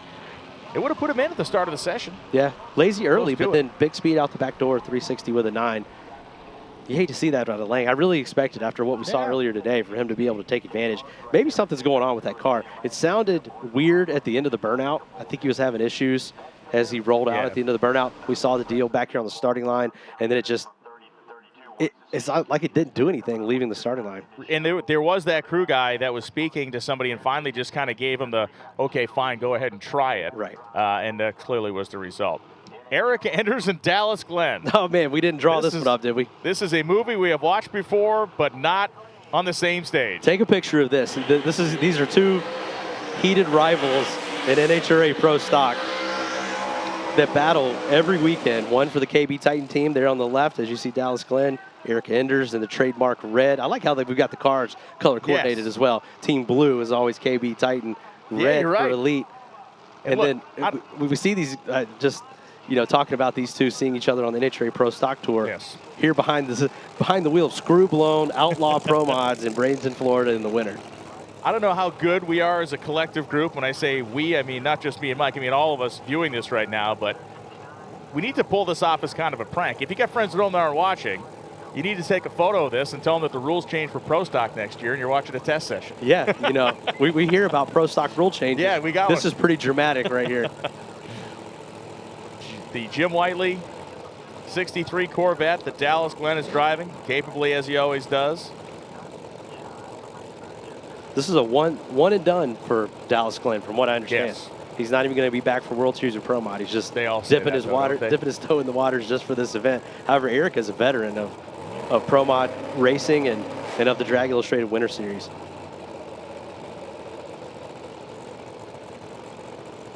Got Ben Stoss out front for Modern Racing, Landon Elks, Justin Elks' son.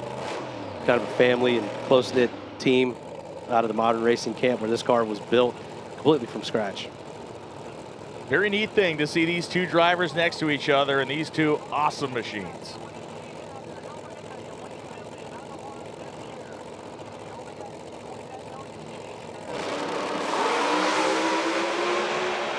Oh, they're going to make a show out of it, too.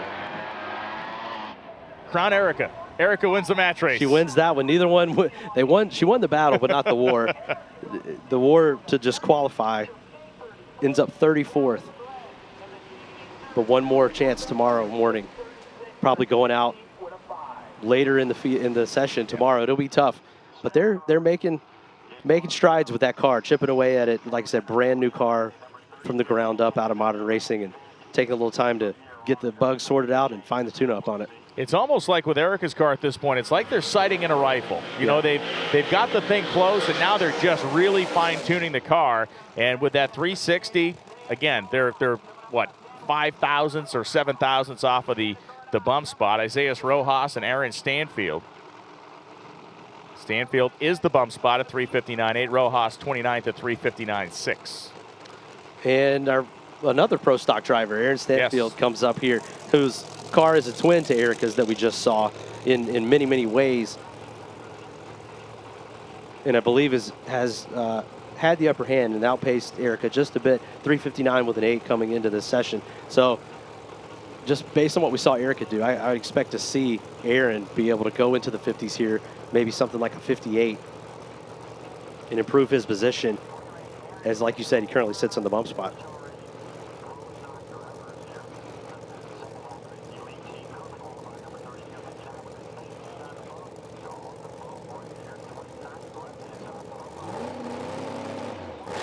We get a look at Rojas in the Mech Tech machine. He came in 29th, 359 with a 6. Two very evenly matched cars, capable of improving their position here. I don't know about how much. I would expect to see either one of these jump way up the field, but they do need to pick up a couple of numbers to to feel a little breathing room tonight going into tomorrow.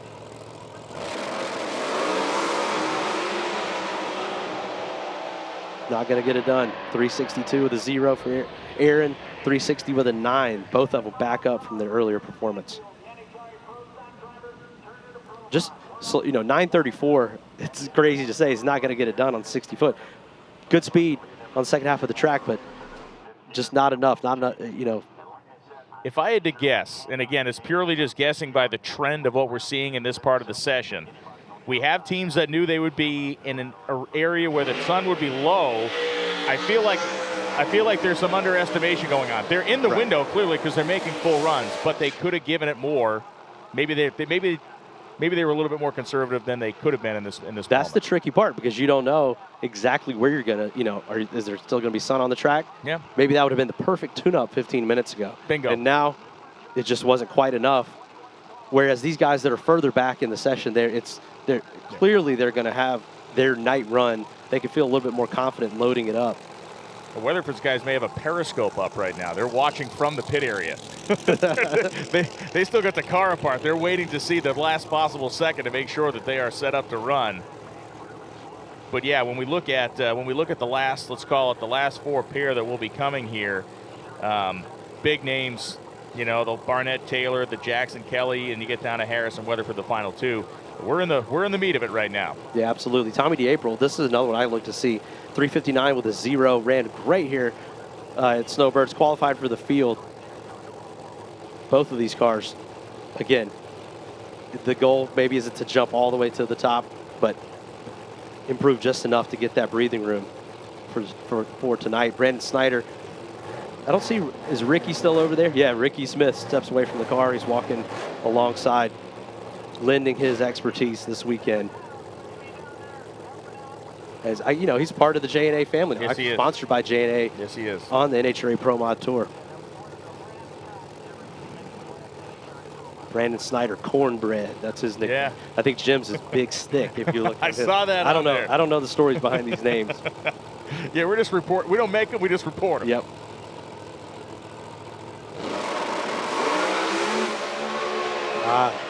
Snyder blows the tires off. 242. When you see these numbers pop up, if it's not going that 240 flat or that 230 something, 330, that's just not going to get it done and get in the 350s. Probably some more underestimation, just like we talked about. And by underestimation, what do we mean when we say that in this situation? Well, look, you have to come up here with the idea of you want to make a complete run of the race car, run down the racetrack, and you're trying to predict the future. You're trying to think, okay, if direct sun's off it, maybe it's going to cool off 10 degrees, maybe it's going to drop 12 degrees, but if I plan on it dropping too much and I give it too much wheel speed, I'm going to smoke the tires. So I think there is a fair amount of pushing it, but not quite pushing it to the absolute limit. As we go through these next, let's call it 3 or 4 pair, I think we're going to be in that window. And by the time I think we get to Decker the third, Banica and those guys, those are going to be your turn the knobs to 11, and let's see if we can get away with it. Yeah, because like Sean Ellington said earlier, there's really no point in going out here and just laying down a decent number, especially as we've gotten into this later in the day night session. This does not replicate the race day we're going to see on Sunday. So just going down and running a 60, 62, that's really not going to help anybody at this point. This is where these guys are laying the wood to it and trying to make these moves to the top. And one of those is that has everyone's eyes is Jim Halsey with big time. Recently repaired Blacklist 68 Camaro out of Jerry Bickle Race Cars. Really hairy incident with Jeff Rudolph back at the first race a month and a half ago. But got this thing repaired, better than ever, good as new.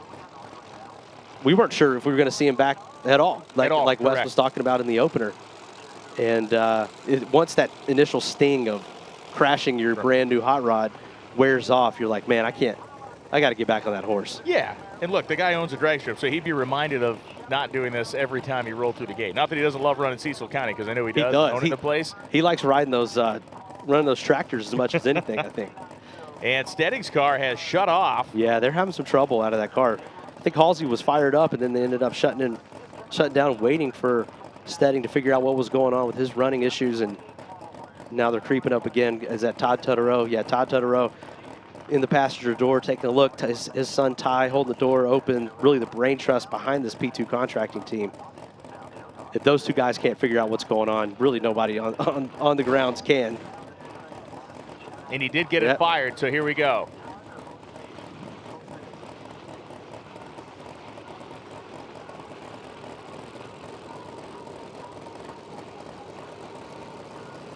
Steding, a good sportsman, is not going to delay any time here. He is pre-staged. In goes Halsey.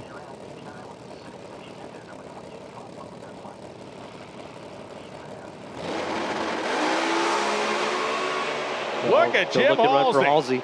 Looking good. 58 with a 5. Halsey improves at 210 miles per hour. A 59.1 for Kurt Steding. That is his best run, and I believe that puts him in the field as well. 50s a pair, 902 early. Better early numbers out of Steding's car. Halsey with the power out the back door. 210 miles per hour, dipped into the 50s. And look at this thing. When the converter locks up right there and it really drives the nose into the air, that is cool as hell. Yeah, that's it the really best. is. So, he ran that 360 here at Snowbirds, and also with that 59 earlier today. That's the best run he's made. Best run he's made in Winter Series competition. I know that he's ran, what did he run at Cecil, 55? Yes. Something like that at his own track at Cecil County. So that car has the capability to knock a couple of other numbers off, but 58 in these conditions for this session is about all you could ask for. Peter Norton and Robert Costa coming up. Norton running multiple cars in multiple categories this weekend. Got a Pro 275 car, beautiful Nova that he's competing in. As we look and see Robert Costa, I wouldn't say that, I'm not saying I am surprised that Robert Costa is where he is right now. that 359.2, currently 28th in the field, but I'm glad he is where he is right now. I think it's a name that more people are going to learn about pretty quickly. Well, you see that man standing beside the fender there, Todd Tutterow. When you've got him calling the shots, providing the power and the tune-up, you certainly got all the parts and pieces to come out here and make a great showing, and that's what we've seen from Costa so far. They're trying to back the car up and maybe change his position on the starting line, put him in a different groove, but they're having trouble getting it out of gear, getting it in reverse, and Todd said, go ahead and just send it. And so Costa will bring that car ahead. Peter Norton with the Hurricane Motorsports car. Tractor pulling, right? Yeah, tractor pulling outside of this. The diesel pro stock stuff, I believe, is where he competes in that realm of motorsports.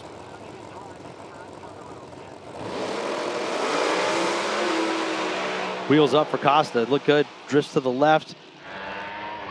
242, 360 with a 6, 209.98 for Norton. Looks like he may have gotten. Yeah, I think he might have nipped one. Put a leg out of bed down there or something as we get a look here. Costa looked great early, but the car's just drifting left. And I mean, you can see how hard angle that thing was making with the wheels up like that. Yeah. There's nothing you can do. That wall was getting bigger by the second. Yeah, especially on that left side, right in the driver's window.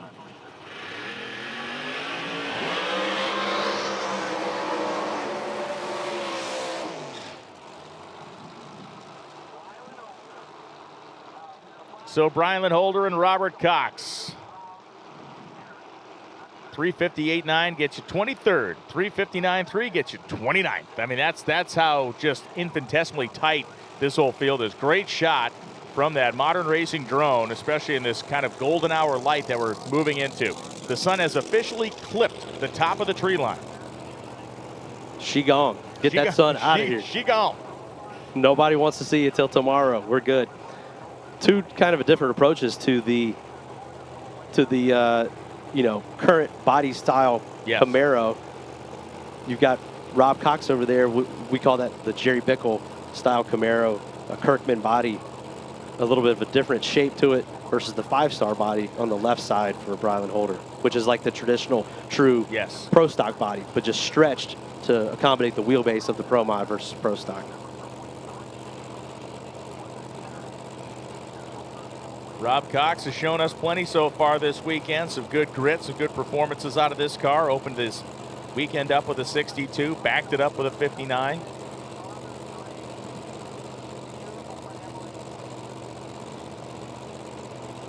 Holder has gone 59 and then 58.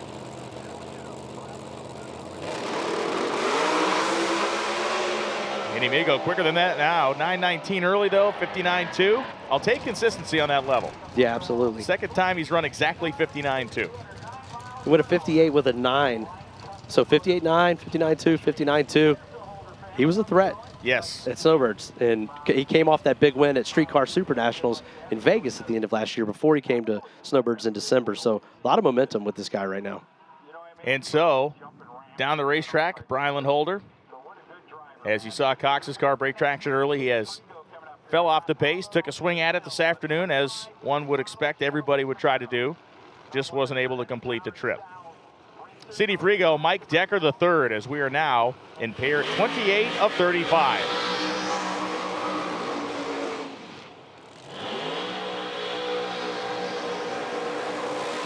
The Artevinco Racing Camaro, which, as you mentioned, debuted at our previous race, the Snowbird Outlaw Nationals. And went all the way to the final round.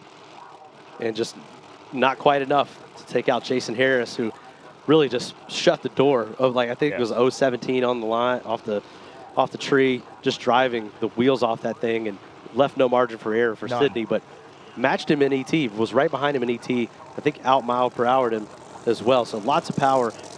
This car's been performing really, really well. I know that Stevie and everybody over at the KTR camp is happy with the way this car has performed right off the jig at a quarter max. Brilliant looking scheme, kind of combining the stars and stripes with the Brazilian flag and its colors. See Frigo in that car.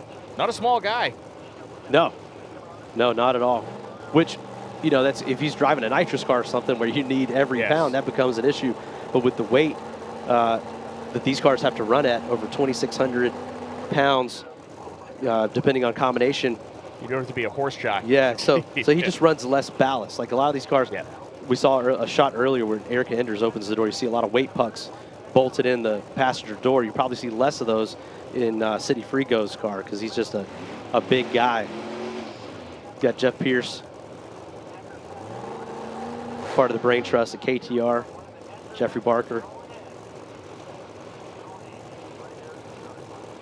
Fuel injection setup. As you look at the top of the supercharger here on Frigo's car, you look across, you see that kind of clean area on top of Decker's supercharger, a mechanically injected car. This with the EFI has a lot of that great plumbing up there on top of the supercharger.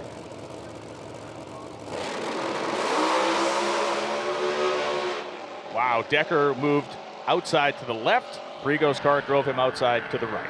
Surprising to see that aborted run, especially out of Frigo. Just driving to the right, 932. It kind of was over at that point. It was. But Decker had promise. That 909 for Decker had some promise. It just wasn't traveling in a straight line. I wonder as conditions continue to improve if that was another underestimation on the Frigo side. Yeah, and this right now, as we get into Billy Banica and Travis Harvey from pairs 29 to 35, the final 6-7 pair of this session. This is where we're kind of in the belly of the beast here. You know, Banica, the number 6 qualifier, he's been a 56. We're now finally into the cars that have been able to push themselves, for the most part, toward the front of the field. Harvey has been 58, he's 21st, but my eyes are pretty much going to be glued on that Banica car because he's been close enough to a 55 to lead me to believe he can do it. Yeah, he has, and he went a 53 in testing. Again, cooler, crisper conditions than we've had and will have all week, but he's got the ability, got the power, the setup, all the parts and pieces. Brandon Stroud over there, Cord Collins, Johnny Drama, the whole squad over there. Hail, the gang's all here. Yep, and then over on the other side, Travis Harvey with the screwball combination, Vaughn Miles, Eric Holland, and that team. Danny Perry calling the shots this weekend, normally tuned by Mark Savage this year. They've definitely picked up the pace and finds himself here at this opportune moment. Yes. As you just saw that drone shot with the sun going down. This is where you want to be. And his great run that he had earlier today paying off. There's the sun. The sun, the stands, the majestic and iconic timing tower here at Bradenton Motorsports Park. Yep, part of the modern racing drone. Another beautiful day down here on the west side of Florida. Across from Lake Manatee over there. This guy in the tractor trailer truck with a broken down box truck in the back, he's been getting a good show for himself. There's guys that, you know, that just happen to have issues. Yeah. Parked right at the opening out here on the road. It's crazy how that works. Carolina Kid and Billy Banica. No dice at all for Banica. Harvey's 9:17 short time, 3:59.6. Again, repeatability within 100th of where he was earlier. He's 21st. All those things point to a good situation for Harvey going into Q4. Yeah, backs up one number from what he ran this morning, and that's kind of what we've seen so far. We underestimated the earlier session today. Maybe we overestimated what we would see and how quickly things would cool off here this evening.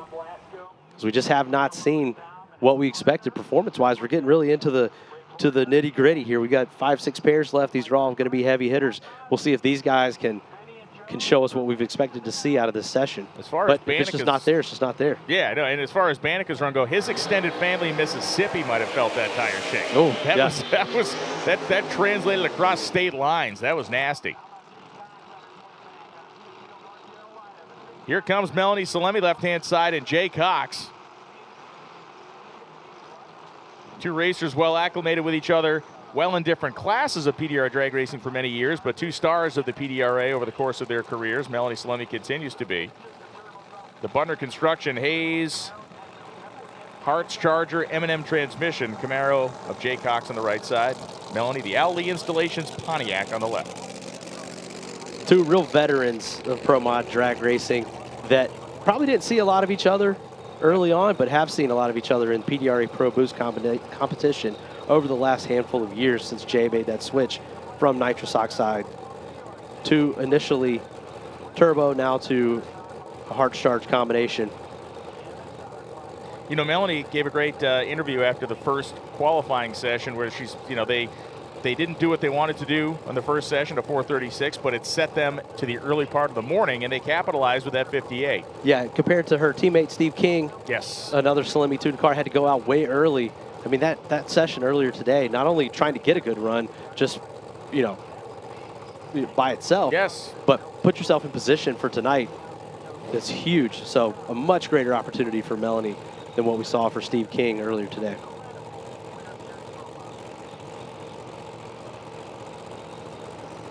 I know Jay's excited about this car. He said, we got ourselves a hot rod. And of course, Jay's always got a hot rod if you talk to Jay, but he felt really good about this. But this time I mean it. He could lay one down right here. I'm definitely interested to see what happens in that left lane.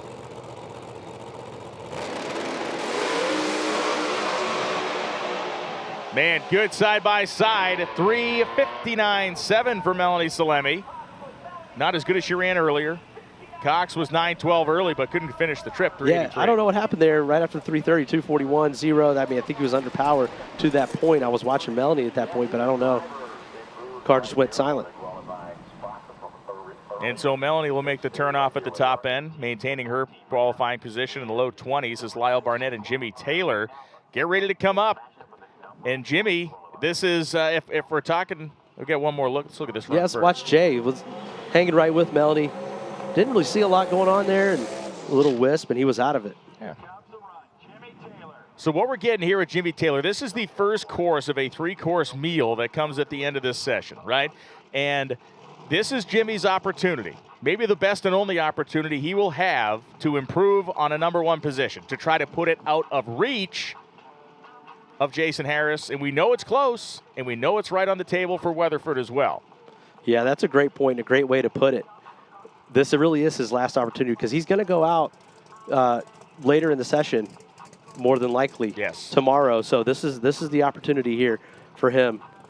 Can he put it out of reach? Of course, Lyle Barnett's supposed to be on the other side of the racetrack, but Barnett unable or perhaps unwilling to make the call. We're not sure if they were in the lanes or not from our vantage point, but we didn't see it come through the water or anything of that nature, and there was no big delay, so maybe they decided to forego this one. You'll have to check on Lyle, see what's going on over there. Hopefully those issues they had and battled at Snowbirds haven't reared their head again. Selfishly, it allows us to focus our full attention on the quickest quarter-mile and fastest quarter-mile full-bodied race car in the history of drag racing. I love these solo runs, and the audio here on FloRacing, you're going to get a great chance to hear this thing build the boost as he stages, leave the line, and then hear that thing start to scream. I mean, I feel like you can hear the tires just screaming for dear life underneath this thing as he makes his pass. And Taylor is clean, and Taylor goes through a 3:57 at 222 miles an hour. So he will stand on the 55.5, and that is what it will be, at least for the time being. Just not really what we were expecting to see. I mean, maybe the strategy was different. Maybe, again, they didn't have enough. Or maybe it's just not out there track-wise, air, you know, barometer, density, altitude, water grains, all these things factor in. It's maybe just not there compared to that session this morning or yesterday evening. Car looked great, a little slower early probably than what they wanted, and just weren't able to make it up on the back half. But that leaves the door open. Not only for this pair here, Kai Kelly, Stevie Jackson, both capable of stepping up there to that mid-350 zone. But Jason Harris, he's back there. All right, it's here. I'm in the last pair. They didn't improve. They didn't put this thing out of reach. And he and Weatherford are thinking the same thing at the same time. Absolutely. Same thing at the same time. As these two guys are thinking the same thing at the same time, which is, one, we want to run a little better, but two, I will leave on you and I will get there first. These are two ultimate competitors. Here a year ago, we had the epic matchup between Kai and Stevie in the first round as they drew each other in the chip draw. And of course, Stevie and his tons of trash talking about the Street Outlaw crowd, and then you've got all the Street Outlaw crowd that bites back at Stevie because of that. And then just lo and behold happened to draw each other, which at that point, Kai was coming off a win at the Snowbirds. Yes, he was. In Shocker, and kind of had shocked the world up to that point. And could he do it again? And he at least did it for one round as he took Stevie out that first round on a real cold, crisp Sunday morning at US Street Nationals. Amazing to think back a year ago how different the conditions were. You look at everybody out there right now on the starting line wearing T-shirts and shorts. Everyone was bundled up. It was in the 50s here a year ago. You never really know what you're going to get in this late January time slot on the west coast of Florida here at B&P. Larry Jeffers Race Cars project machine here for Ty Kelly.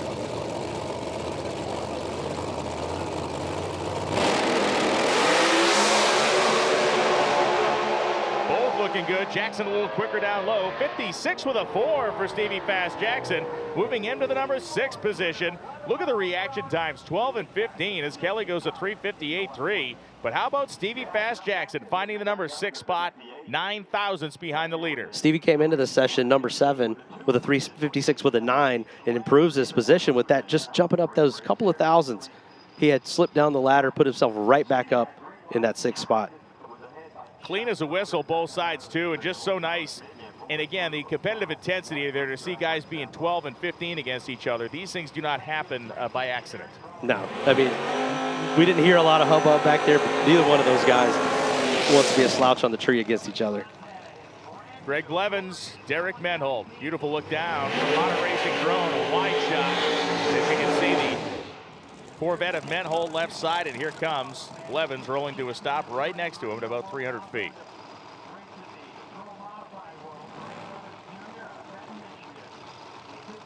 Menhold rolling into the session 3:57 with a 1. The way that car's been running, the way he tested here, they're feeling great about that thing on rails. I can see both of these guys easily break that 350. I think we're to the point where a 356 and below is what we're expecting out of all these pairs that we have coming up. I mean, both cars capable. Is there a dark horse, you know, of this pair and the next one? We've obviously placed so much focus on Harris and Weatherford rightfully, but is there a dark horse in this pair and the pair following that could snatch something away? I think these two guys right here. I mean, they've both really stepped up from where they were with Snowbirds, especially Blevins, as we take a look at this car here that was recently converted from a screw blower over to the centrifugal supercharger, Hartz charger, and this one making his Pro Mod debut just one race ago. Finds himself here in this pressure-packed primetime position. I think either one of these guys could be that dark horse that you're talking about. Another one I've got my eye on that I see coming up here in the next to last pair, Spencer Hyde. Yes. Yes, indeed.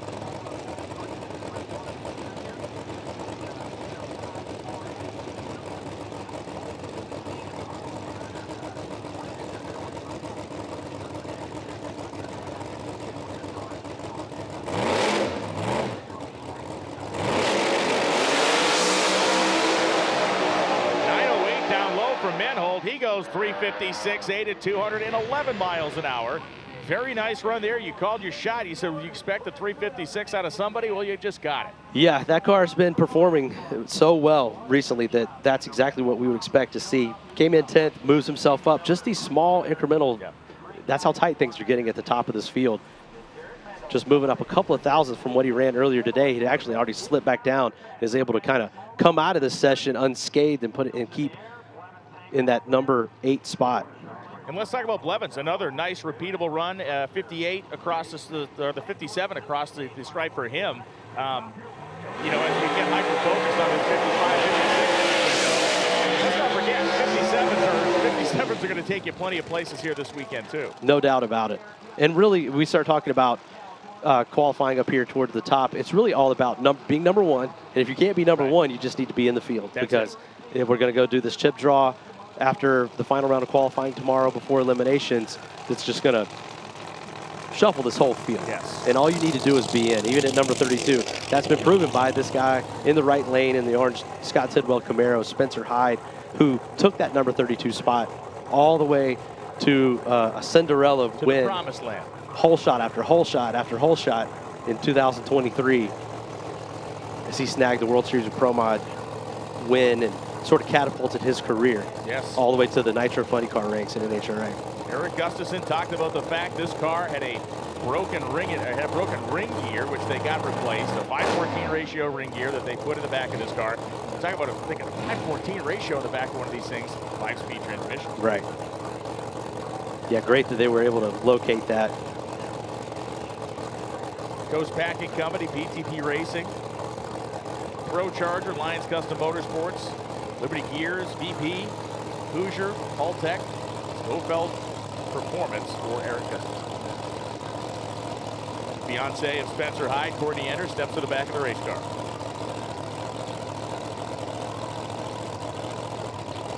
Jim Head won't let her do that at the NHRA races. Oh, really?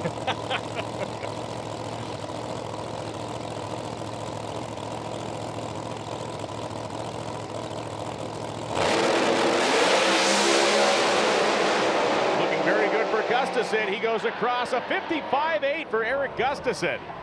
58.3 for Hyde, but a 55.8 places him at 211.06. That's going to place him in the fourth position. Wow, big jump. We talked about Gustafson earlier. This car loves these type of conditions. Yes. Like, it's built, the combination is tailored for when the air gets good, the track gets cool, and they can apply that power through that 5-speed transmission and lock-up torque converter. And we saw that play out. Here we go with this final pair. This is what we've been waiting for, to see if either of these guys can knock Jimmy Taylor off that spot. And by what we just saw with that 55 with an 8, they're right there. Thank you. The coolest moments in this sport for me, and everybody has their favorites, but the coolest moments in this sport for me are the one like we're looking at right now. When you know you have the conditions, when you know you have the cars, and you know exactly what the game is. Like, you get to take everything away here. You know what the game is. Right. You know what you've got to do. Yeah. Can you do it? And wouldn't it be something if they both get down there and it comes down to a speed differential or something? I mean, I'd be flabbergasted if we don't see somebody push Taylor to number 2 right now. Either one of these guys. So you think it's more likely that we do see this drop than not? I'm not a betting man by any stretch. You've got 2 great shots at it here. If it was only one of them, I would say, but this is a twofer right here. And you've got, talking with the Harrises last night, they were kind of disappointed. They, just to be safe, came across the scales a little heavy. And you've got to get everything you can get out of these cars. And that few extra pounds they had when they came across the scales, that would have made the difference on that run last night. Have they dialed that in? It needs to be 55.4 to get you to the number 1 spot. You're not going to get around Taylor on speed. 55.4 to go. Can either of them do it? Harris can't do it, and neither can Weatherford. They both lifted. Both guys had the early numbers to get there, but they couldn't finish the run. I don't know. We have to go back and look and see what happened there out of both sides. Once Harris was out of power, we all tuned to Weatherford, and he was on it, 239.9. Yeah. Maybe not quite enough, but that whatever issue he was having maybe reared its head before the 330 and slowed that number down. But, man, all that buildup. Sometimes that's the way the cookie crumbles. It didn't pan out. Let's see here. Harris, I think, probably just rattling the tires, and then not sure what happened. Strange. Without the audio, it's kind of hard to tell exactly, because it was some kind of issue there. It's almost like the RPM. I heard the RPMs go up on Weatherford's car. I don't know. We saw that little flicker out of the exhaust, so you're right. It could have been something, the drive line allowing the motor to run up or whatnot. But either way, we're going to get a jib look now of this run. When they made it that far, I thought game on. And yeah, you watch Weatherford's car, you know, when he's off the throttle, you can watch the thing just kind of react. So, well, that's the way the cookie crumbles. But remember, qualifying session 4 is happening tomorrow. So all the hype was piled on that last pair, but it actually was anticlimactic as the pair previous to that. Eric Gustafson, again, he came out and won the pro line off the trailer bonus at the Snowbirds as the number 1 qualifier after that first session. He's a guy we're not talking about enough. That's hanging right up here with these heavy hitters, as you can see, ends up at the number 4 spot. All these guys, all the way down, really this entire first page. But this 356 to 355 cutoff, this is an elite group right here. And look at that speed grouping. You take Taylor out of it, but just the 211s. I mean, you take Taylor out, you get 5 cars in a row, 211. He's right there at 210.77, meaning Banneker, and once again, 211, 212. So Spencer Hyde sitting in that number 10 position. We look at the 11 to 20 qualifiers, and again, from 11 to 20, we go from a 357.1 to a 358.5, 14 thousandths of a second. Yep, you see Cali Mills, we'll have to see if that was an intentional sitting out of that pair, of that round due to where she was going to be running. She knew she maybe couldn't improve her position. 357 with a 1, another one to keep an eye on. Peter Norton, Greg Blevins Jr., a lot of names up here in this top half of the field that maybe we were not expecting to see. Jim Halsey sitting down there in that 20th spot. We go to Travis Harvey at 21st at 358.6. Then it's a perfect 100th from the 21st to the 30th position. And then finally, Bo Butner and Robin Roberts in here by the skin of their teeth. You got Stanfield, Bowman, Enders, Glenn, Hayward, Dvorak, Lang. I mean, the all-star list of non-qualifiers is amazing. My question to you, if you are one of the let's call them the bubble boys, or the bubble boys and girls that are in a spot of danger, but ran decent in this session, and you're going to be in line, do you make the run tomorrow? When you know you can't get bumped, do you make that run if you're locked in the field? Or do you say, you know what, I'm in, I'll wait for the chip draw, and then I'll put my card on the racetrack? I'm going to be interested to see who makes that decision. Yeah, it will be, because normally we have a full day of qualifying and then go into eliminations the next day. Yes. But you've got to get ready. You got to turn around from that last round of qualifying and go into eliminations later in the day. You don't want to tear anything up. You don't want to risk any issues that could then take you out of that first round of eliminations. That's a great question. It'll be interesting to track that tomorrow. And that same concept we've spoken about. Once you're locked into 32, you're pulling a chip out of a bag anyway, so you don't necessarily know who you got. But we know who Kayla Morton has. She's down there with Jason Harris.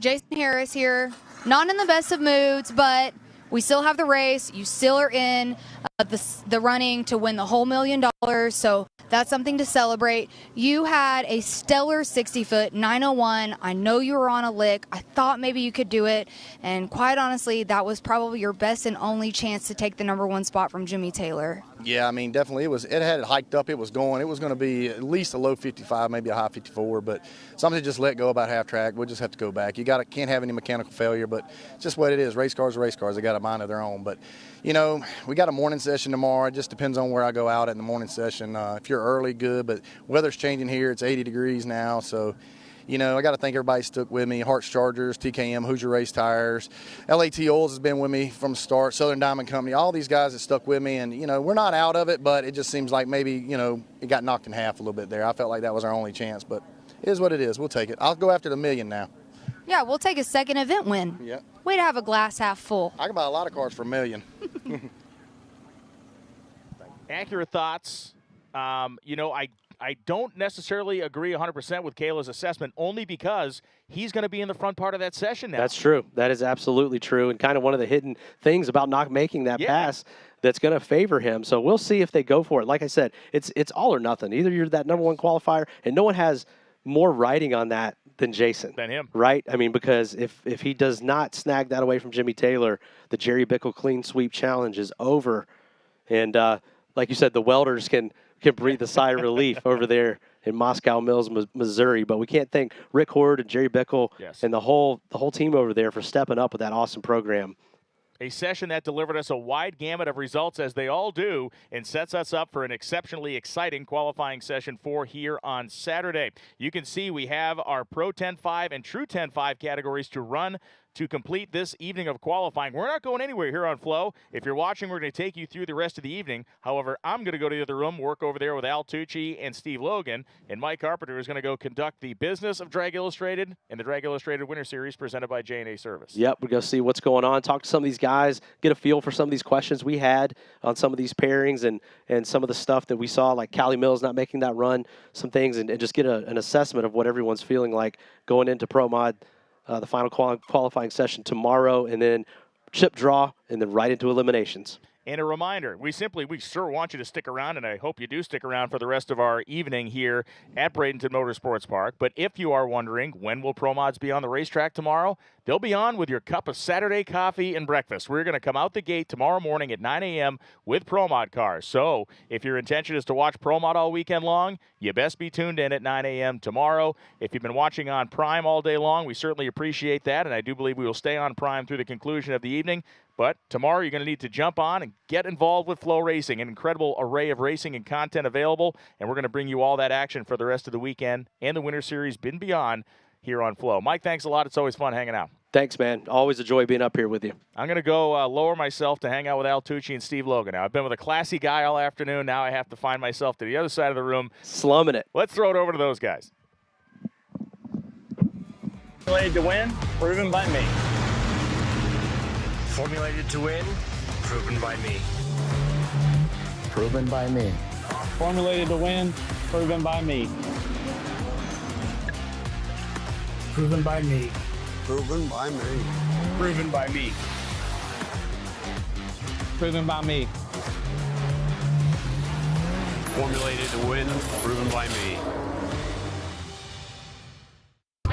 We drive tech. We drive the industry. Going beyond the limits and advancing forward. A versatile all-in-one solution. We're here for you every step of the way. And that's why you see Fuel Tech everywhere. When you use Hot Shot Secret oil and fuel additives, you get decades worth of cutting-edge innovation. Innovation that saves you money and maximizes efficiency and performance. Hot Shot Secret started with a mission to solve one engine problem. Today, we have solutions for all kinds of common issues that impact your bottom line. From our world-class lab to your cars, trucks, and equipment, Hot Shot Secret is powered by science. Red Line Oil, formulated to win, proven by me. Formulated to win, proven by me. Proven by me. Formulated to win, proven by me. Proven by me. Proven by me. Proven by me. Proven by me. Formulated to win, proven by me.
Brooksville, Mr. Florida. Flowmaster himself. Yeah, you know, I know where those pipes are. Some guy called me from a few towns away, said, you remember that picture in the poster, Tucci, would you like that exhaust? I got it in my attic.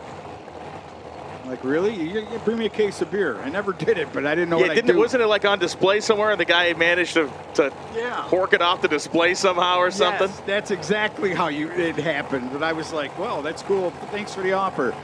Well, we're going to get down there with Cameron Damiani. That's Italiani. Fort Meade, Florida. Ready to go in the red machine. He'll be in the left lane, ready to rock and roll. Ronald Fischer. I love that car. Not the original wheel standing Chevelle, but the original driver and the original builder right there in the right lane. And we've seen it. We've seen it improve over the last couple of races. We've seen it improve incrementally here. 412 to 410. That car is so beautiful, man. That's a factory color, right? A Chevy color, I believe it is. We went through this whole thing, and I think I got it wrong. With you.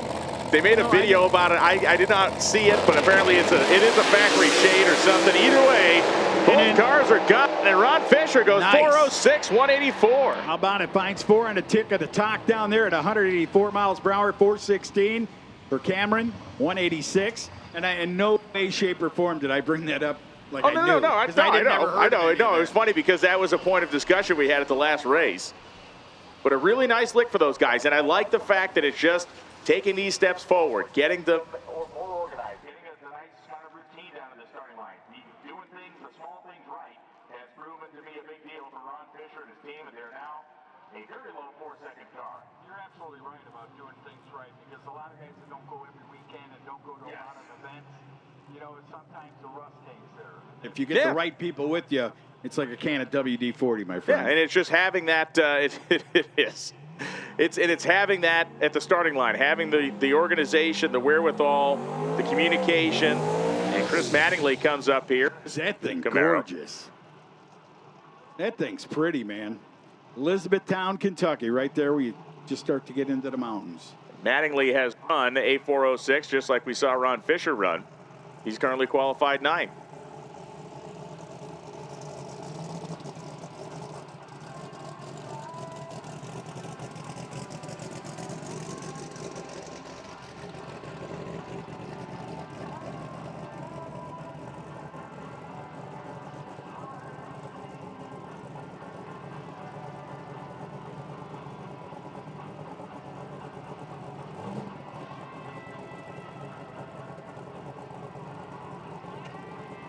And so, beautiful shot of Mattingly, big screen, as we have successfully diverted what would have been just a horrendous conversation Al was trying to drag us into, but thankfully we stayed off of that.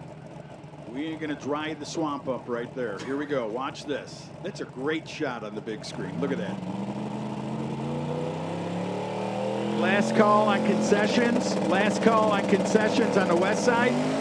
Or both sides. Last call on concessions on both sides of the track. So if you're looking for your last meal, go on down and get yourself a bite to eat. Listen, if you're looking for your last meal at the track, you know, like let's, you know, hey, that was a little heavy. I was thinking of myself. That was a little heavy. You're not my brother. As good as those empanadas are, no guy on death row ever said, you know what, I need some of those Bradenton Motorsports pork empanadas for my last meal. They're great.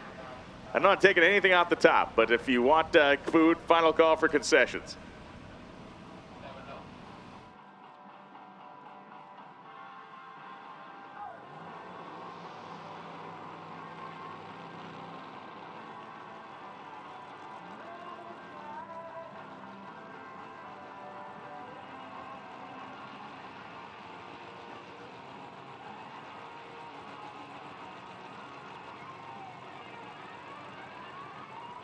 Tim Parton and Chris Tootin coming up right now.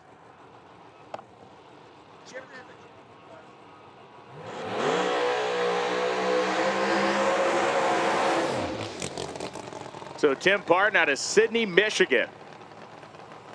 The Exorcist 2024.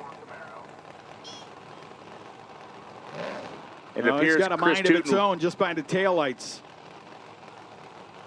Does not appear we have Chris Tootin up here, so it looks like Parton will be on the solo.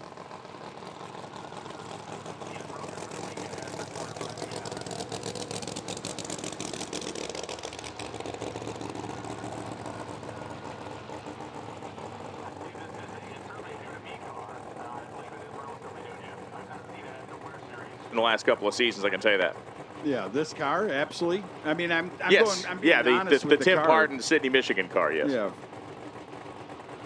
Man, that's a color on that thing. We turn the lights out, you'd see that thing go down the track. Day glow.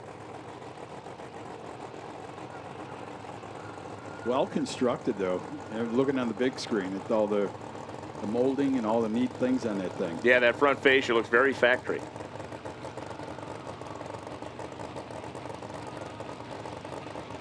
All right, Tim Parton, Sydney, Michigan. The Icema or the end fall off? Yeah, I believe I'm going to go Iceman, but I think the end was not certified to the speeds it has achieved so far.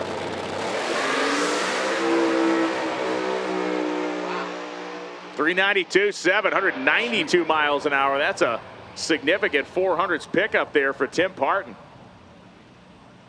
He's got 3 great 3-second runs right there on that qualifying list. Yeah, and again, it's been moving ahead every single time down the racetrack. He is still not in the same neighborhood as Fletcher Cox or Carson Baker, but he's close. And he's close enough to be competitive, that's for sure. Fletcher Cox, the only car that has gone in the 80s so far. Jerry Morgano and Joel Wensley Jr.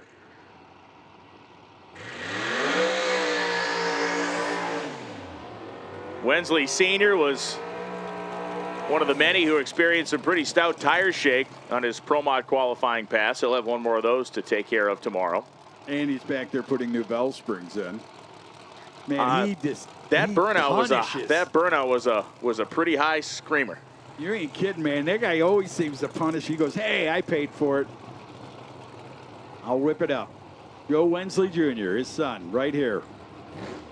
Boiler, heating, air conditioning. They do all types of stuff in Michigan. Dad taking a look, I believe, in the car.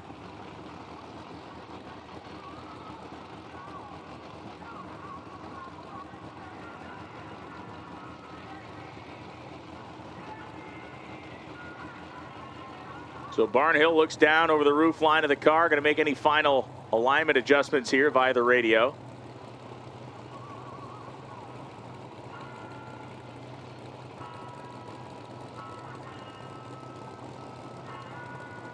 And Jerry Morgano ready to roll up to that top light. Let's see how he does. A little Mustang can fly if it's at the right tune. He's gone 395.0, 194. Ameriprise Financial, the Soma Racing Engines.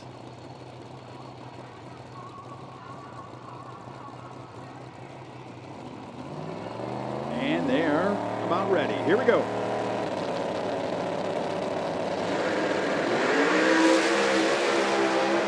Look at Stout here. Both cars going to make a full run. 4 flat 190. But look at Morgano. Gee. 89.4 at 207 miles an hour for Jerry Morgano. Just uncorked one out there. And he bumps Fletcher Cox back to the number 2 spot by 5 thousandths of a second. And a mile an hour that is way, way beyond anything anybody else has done so far this weekend. Incredible, man. What a run in the mile per hour. Now, look, if these two met at each other and they ran those exact numbers, Fletcher be chasing the taillights a bit.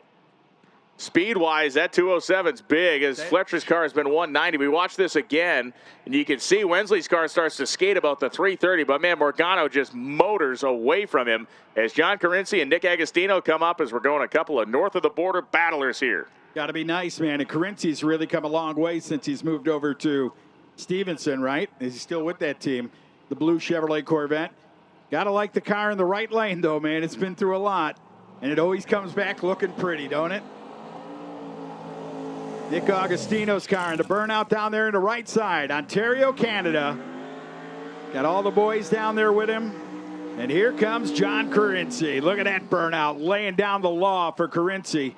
Man who empties out all the quarter boxes in his car washes he owns all over Canada. Salt dissolvers. Oh, man. So out of Port St. Lucie, Florida. Is that the new home for them, or is that just a winter home? It's a tax, maybe it's a tax haven. It could, yeah, you could have rooms full of quarters. That's it. That's his son, I believe, backing him up.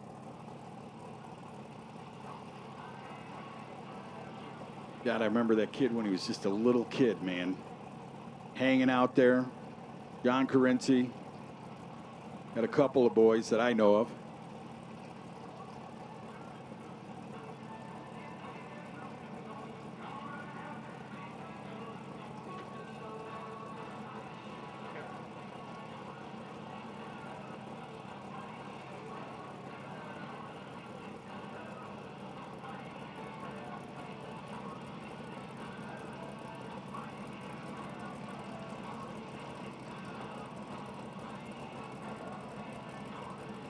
So Carl Stevens Jr. directing from behind the car there.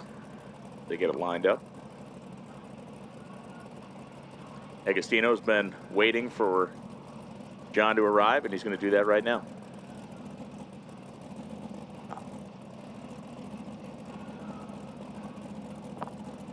So James Coriny away from the car, now behind it, taking the video, watching his father John get ready to go. Here we go on the right side.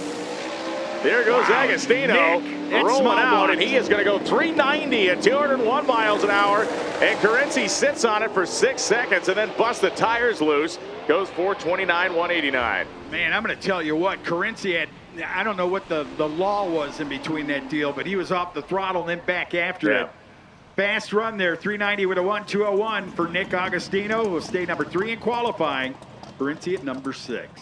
Nick just 6 thousandths behind Fletcher for the number 2 spot, and about 8 behind the number 1 spot.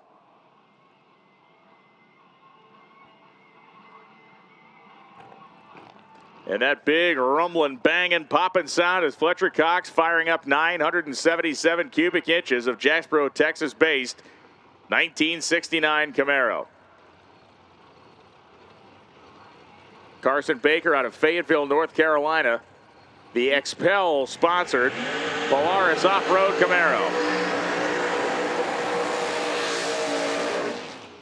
A good looking ride, man. It almost looks like Menholt's old car, don't it? The orange Camaro. It does. Does have that got feel. That brightness to it. The clean look.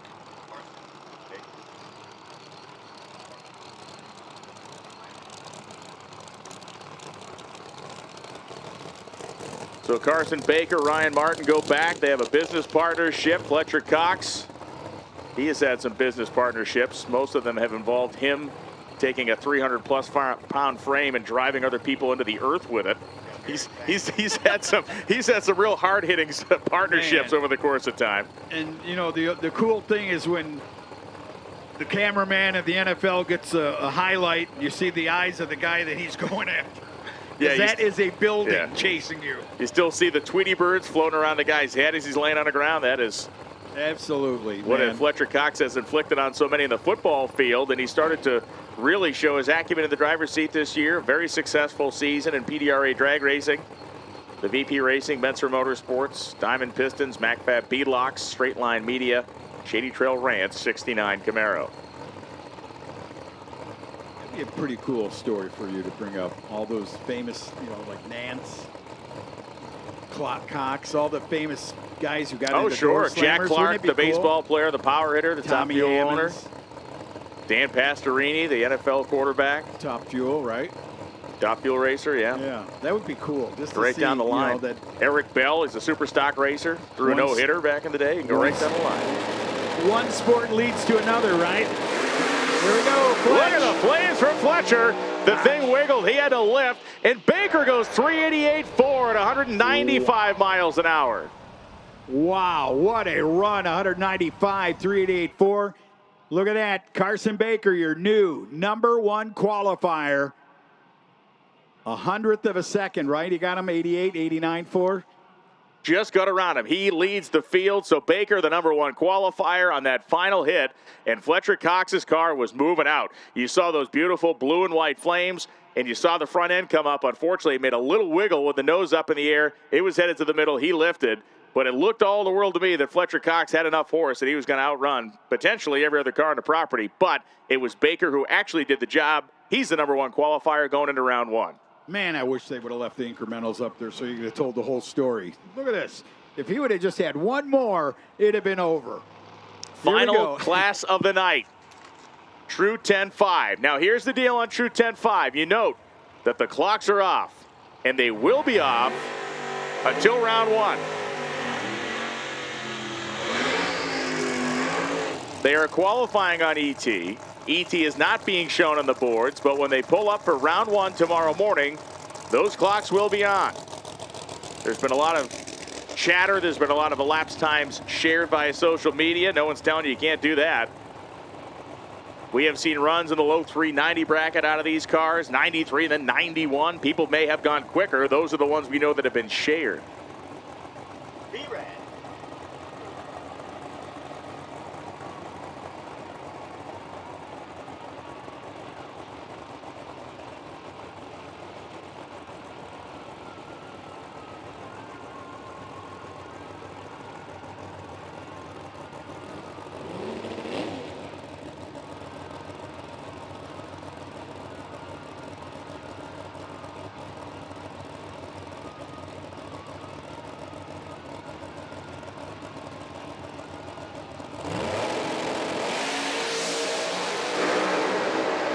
Left side, Corey Reed on the right. Reed making it down to the finish line first. Again, we got no incrementals. We got no data up here, just like you don't. But Reed, a nice clean run.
Larry Larson of Oak Grove, Missouri, and Brian McGee from Pellion, South Carolina.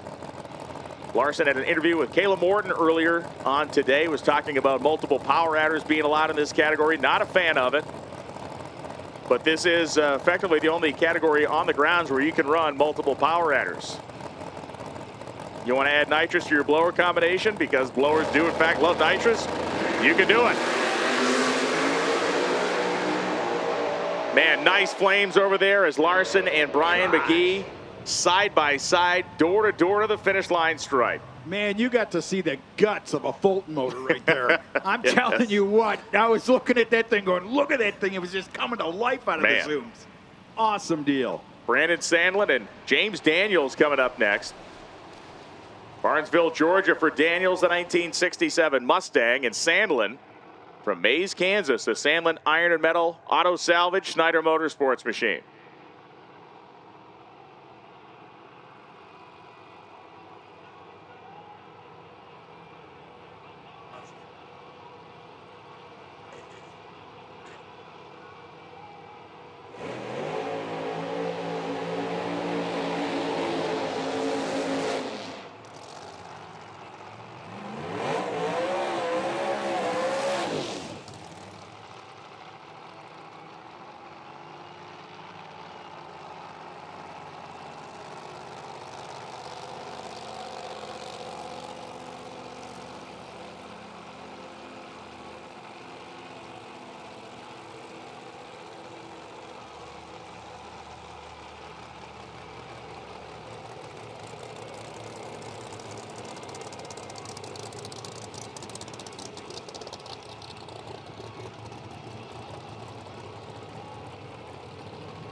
So Brandon Sandlin The famed Junkyard Stewed. That is just a metal car, coolest thing ever.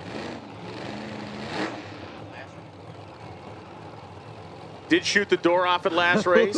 look at the young Westbuck looking at that car like he's 10. He looks, wow. He looks like the kid. Childlike enthusiasm. Kid, right? Yes. Like the kid who just came to the track. What is that? Look at that thing. Childlike wonder.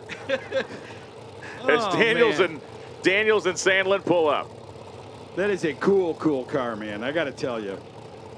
Just the thought of who built that thing and said, we're going to do this. I can see him wheeling it into a shop.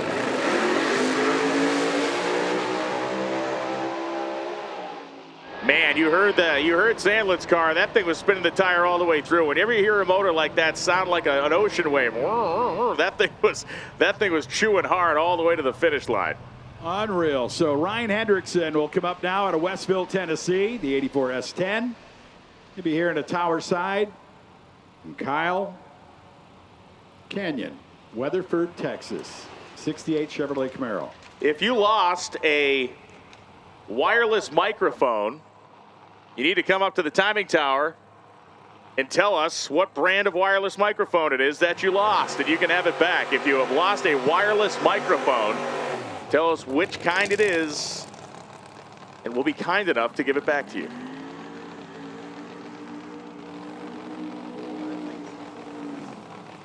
Boy, that thing sounded good, man, right there. Ryan Hendrickson, Westville, Tennessee. That's not right.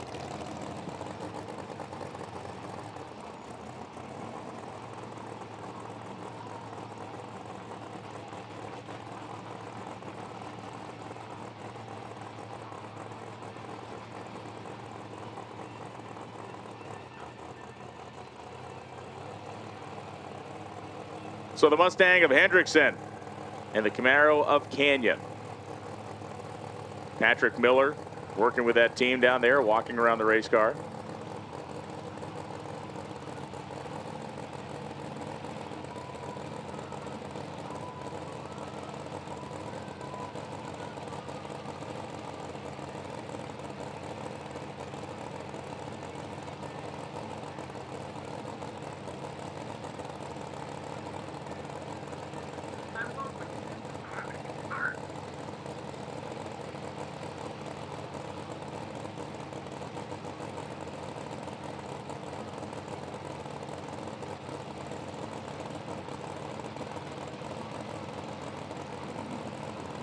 All right, here we go. Chevrolet's in the right lane. Here comes Henderson.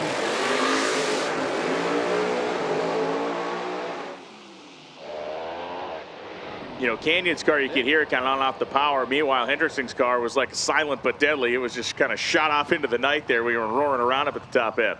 That thing sounds that way, too.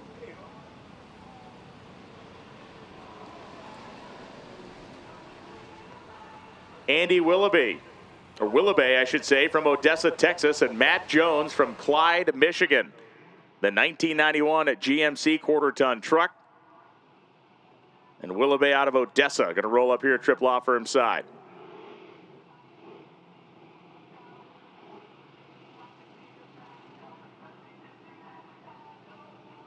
Willoughby in a fourth-generation Pontiac Firebird.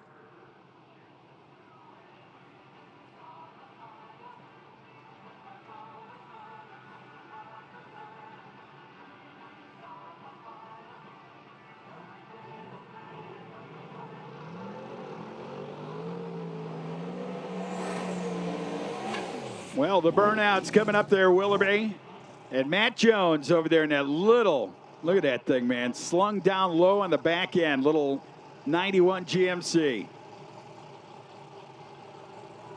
Very cool.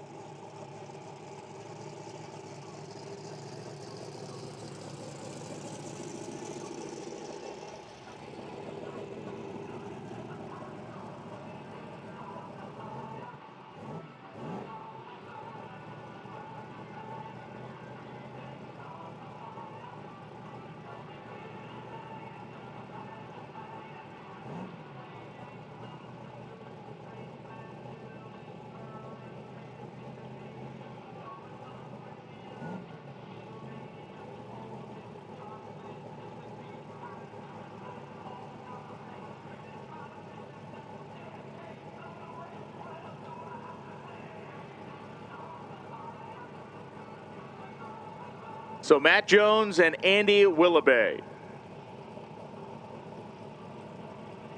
Those little true 10.5 with Mickey Thompson tires. Motion Raceworks side for Matt Jones in the truck.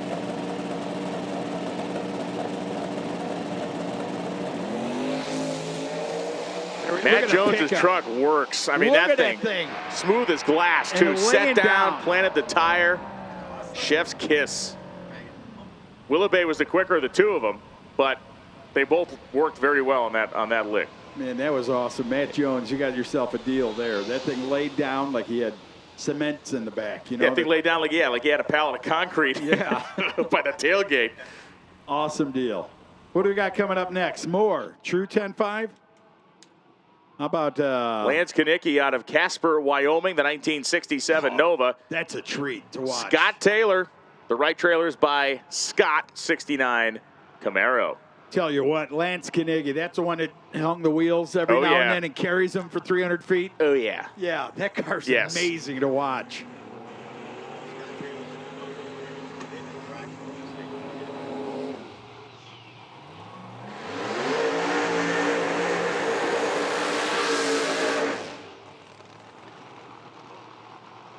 Taylor heating up the tires in the back. Little Goldie, yeah. What's really interesting, we talk about 10.5-inch slicks in this time in history, and the 10.5-inch tire has been such a big part of drag racing in the modern era, right? We always talk about 10.5-inch tires, outlaw 10.5, all this type of stuff. And I think we brought it up a little bit last race, but when the 10.5-inch slick came out, right about 1964, was when the top fuel cars bolted it on and started going 200 miles an hour. It was like the trick that they needed. They were running on these 9.5-inch wide slicks. Guys came out with 11-inch wide slicks, but they're actually a little too wide for the cars at the time. I told Mike Carpenter during our Pro Mod session, Hoosier Tire came out with the very first 12-inch wide slick in drag racing in 1965, called the Top Eliminator, and it was too wide for anybody to use. It was, nobody could make it work. They actually backed everything off, all three tire companies at that time. Hoosier, M&H, and Goodyear all backed their stuff down to 10.5-inch wide, and that's what really everybody was able to start using that and start going a lot quicker. We're still talking about 10.5s today. And they used to burn those tires all the way down the quarter mile, man. Yeah. So cool on a fuel car. Very cool. Here we go. Watch Kanicki. Makes you want to do the hand drive. Oh, man. Oof. Taylor just got his jeans at the gap. Man, I tell you what, that thing's running good whenever they did to it. If we could see times, that looked like the quickest thing we'd seen all night. That was fast. By a bunch.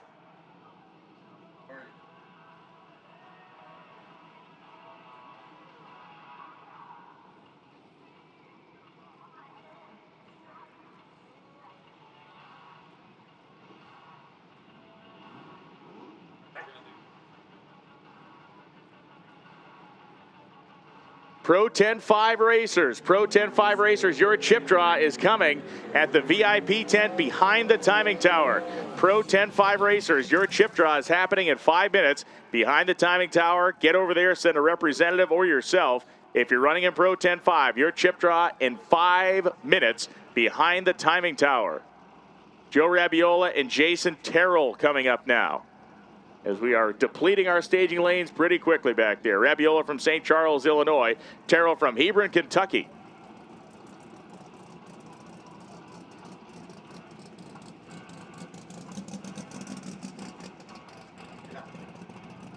And yes, as we talked about the start of the session, a reminder, Jimmy Dale says, hey, let him know, and I will let you know again, we are turning the clocks on for round 1 eliminations in True 10.5.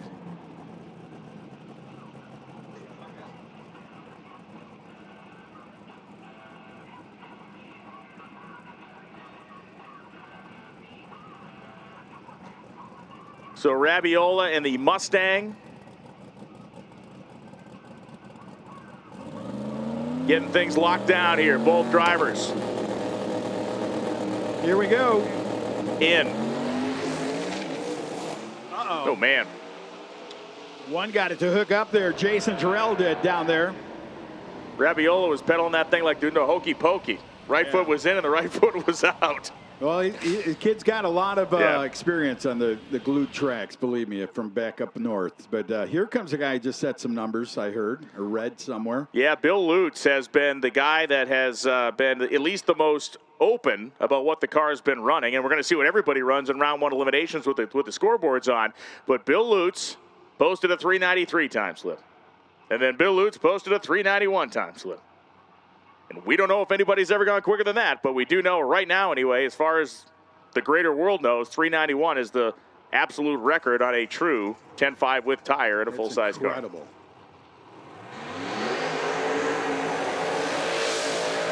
There's Chase Womack, Pontiac Firebird.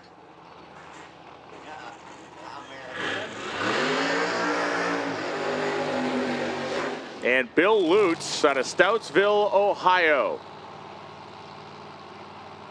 The screw-charged Hemi in the front of his Camaro. Look at that. Nice deal over there for Womack. See that double door air conditioning? Get the air, get that smoke right out of the car. Back her up and see what you can do. Now, Bill, she may not be pretty, right? Everybody says that. Their cars, you know, you lift the hood and you see everything that they just fixed 2 minutes ago. Lutz is getting ready to stage this thing about on the wall here. He is way over to the left.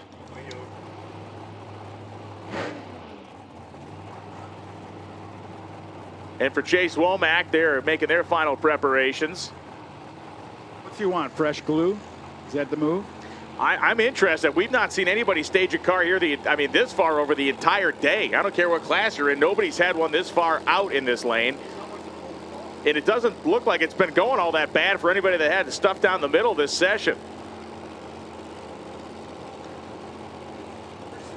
Yes, you can run dual power adders in this category, so there is an excellent chance that both of them are being employed here, both of the forced induction and liquid induction variety. I saw a little wisp come out from under it. I said, oh, there goes the head gasket. No, yeah, it wasn't. I just saw it too. Right behind the supercharger, right? Yes, absolutely. I was like, wow. Here we go. Let's watch what Lutz can do right here in the left lane. Get ready, Bry. Right lane looks like they're in. Here's Lutz. Overpowered the racetrack as Womack heaves the chutes out on a clean lick down the Motion Performance side. Well, maybe, you know what? Maybe they're just trying something. Maybe they say, let's move the car over. Because I don't think, you know, all the years experience, I don't think he just pulls in and says, hey, give me a car link to the left. Yeah, just we'd never seen anybody that far out. And again, to your point, they were giving some a shot. Maybe in anticipation for tomorrow. I'm not 100% sure, but smoke the tires out there as Brandon James and Taylor Strange will be up next.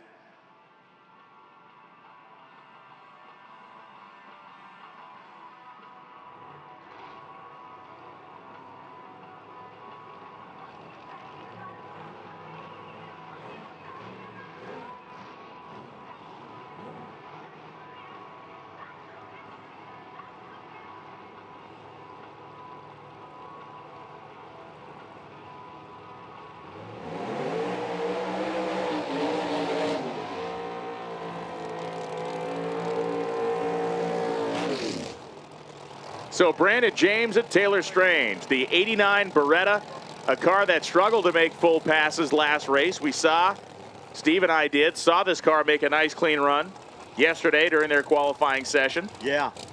Didn't smoke the tires, didn't drive in a smoke like it had done the last race. And Brandon James from Modesto, California. Yeah, lift the internet up there with that big stand. Yes. Yeah, James has been front page news for reasons that are spectacular, but maybe not the ones you wanted. The giant wheel stands.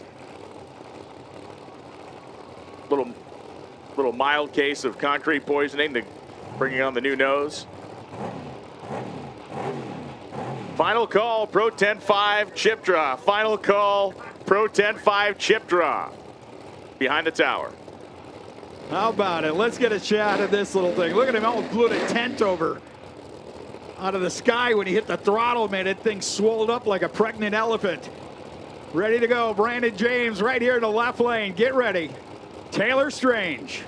Like that car, man.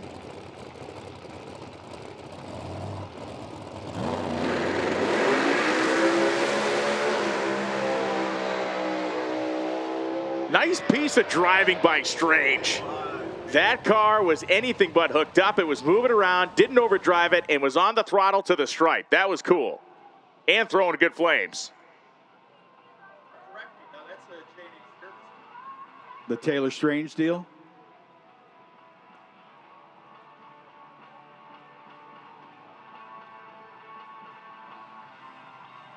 Zack Jones will be coming up next. Zack Jones. And that silver Camaro, Cole Pez, going to be coming up in the Corvette. Good session so far. Clean runs. Been moving and grooving down there. Yeah, we get some tire smoke, but you're going to see that when you have all this power with not near enough tire.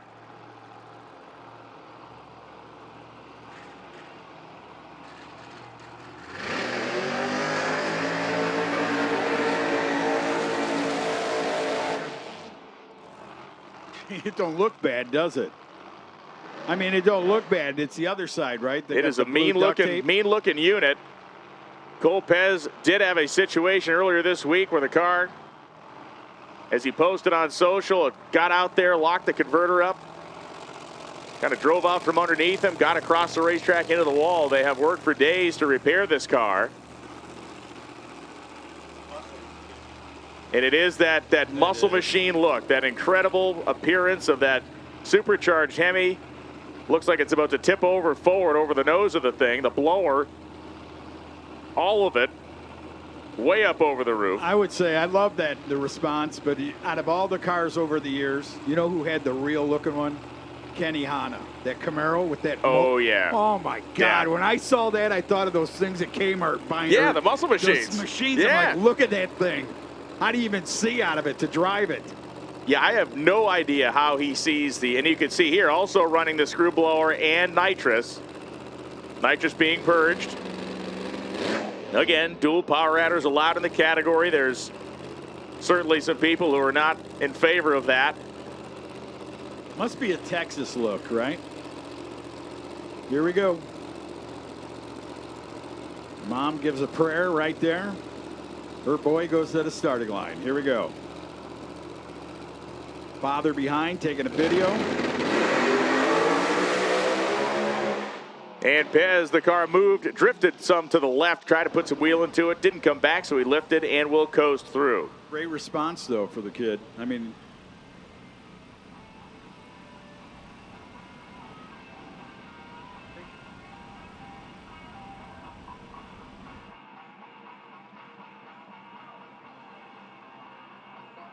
oh, there it is. It is tape. Like, it just it's on the right there. This is the track.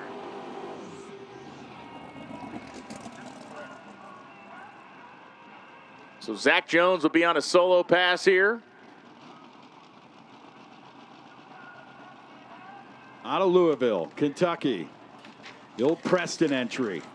You want to go further back than that? The old Lazaro, Canadian entry.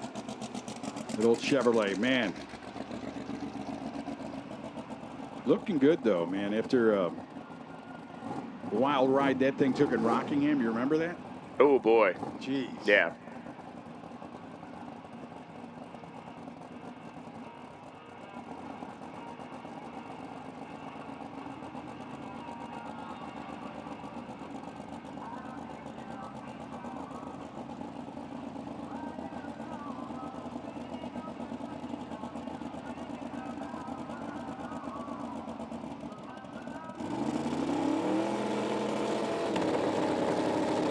Zack Jones. That's a good run. It was very conservative early. They fed the power to it. He lifted a little early. It was clean. But they did not take any chances as far as making sure that tire is going to be stuck. Greg Chandler going to come up on a solo of Stallman's, West Virginia. Another 69 Chevrolet Camaro, 526 cubic inches of power strapped into the frame rails.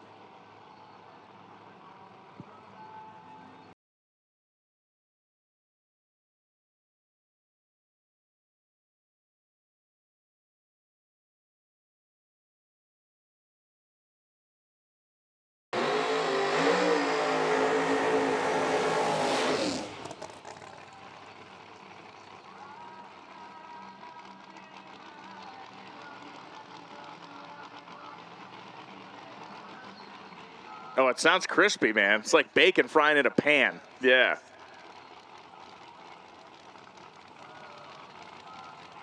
That thing sound good, man. Chandler's car backing up here into the hot rubber. He laid down on the burnout.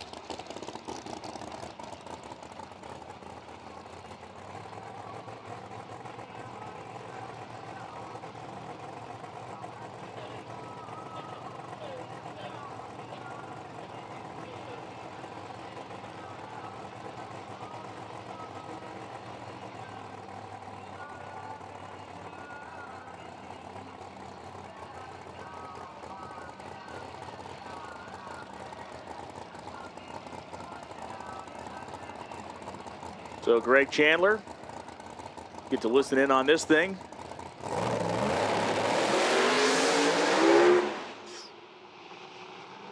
She sounded good. Sounded like she wanted to make that thing work 100% until that arrived. Yeah, until we got to the high notes in the choir. That was, yeah. Damn B&M shifter. Awesome deal. Cars are so incredibly fast, man. I mean, just to watch. I was just talking to Brian Lones about the categories and how tire changing, but man, it just seems like these cars are just so wicked fast. And I've been doing this a long time, but when you see each category starting to improve, and it's just a credit to the chassis builders, the engine builders, and the guys that are putting this stuff together towards the rule book. This is Ryan Martin of Oakland, Oklahoma. The undisputed king of the No Prep King Series, multiple-time champion there, great success. Certainly built an incredible name and reputation for himself. It was less than, just several months ago, less than a year ago when he started running with the clocks on in various different formats and places. You know, is there a history behind him besides that? No time? Did he race He didn't just come out of the woodwork. I mean, the guy raced forever and ever, yeah. That's what I'm trying to say when I watch the show every now and then. I don't watch it, but that guy is different than a lot of those gentlemen. He's just the, seems like somebody who just tuned or went out and tested for the joke week.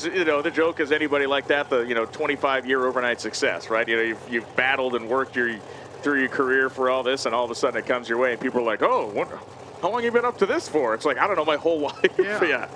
That's what I was getting at, man. Yeah, but He's very good, and you can see his demeanor. Smart guy, the approach is very professional, Yeah, that guy's something else, man.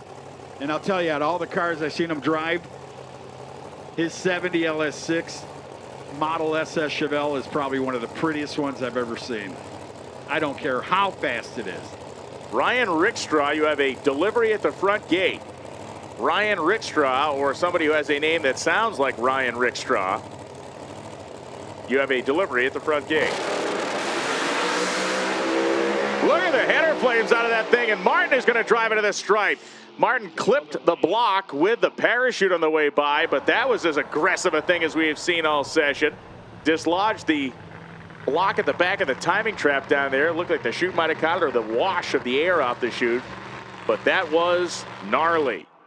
Check it out in slow-mo. Good run up to that point, right? Then she said, I'm going to go left here. That thing's hucking a lot of header flame out of it. A lot of header flame.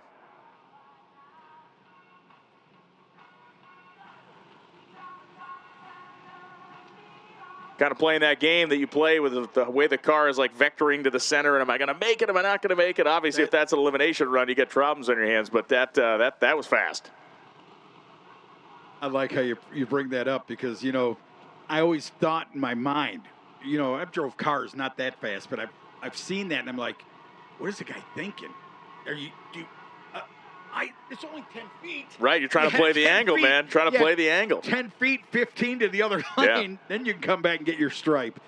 Unreal, man. That closure rate or that angle, that kind of vectoring rate.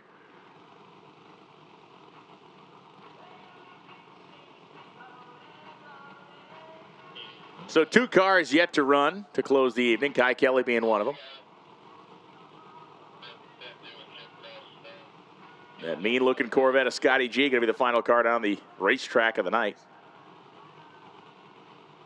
We're doing that Pro 10-5 chip draws happening right behind the timing tower right now.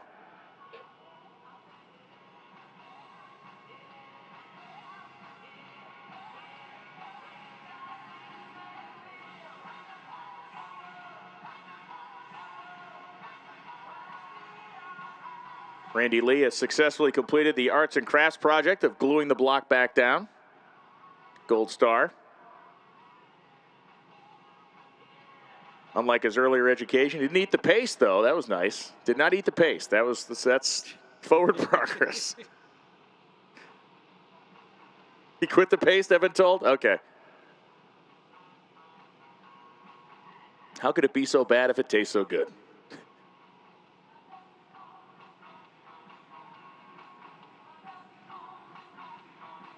Well, I know one thing for sure. This place is going to jam tomorrow. It really is going to jam tomorrow. It is. There's going to be people, and if you're going to come out tomorrow, make sure you get here early, get yourself a seat, get ready for some 9 a.m. qualifying. And the program expands tomorrow. You know, we bring in the index categories. We go to that final qualifying session in Pro Mod. We're locking down fields here for elimination rounds and all the other categories. I mean, it's like it really is going to hit. It's going to hit in a different way tomorrow for sure. Little gangsters right off the trailer. Right off the trailer. How about that, man? That is impressive. Here comes Kai Kelly now. What's this car called? Jangalang? Jangalang. Is that like Yep. pocket change?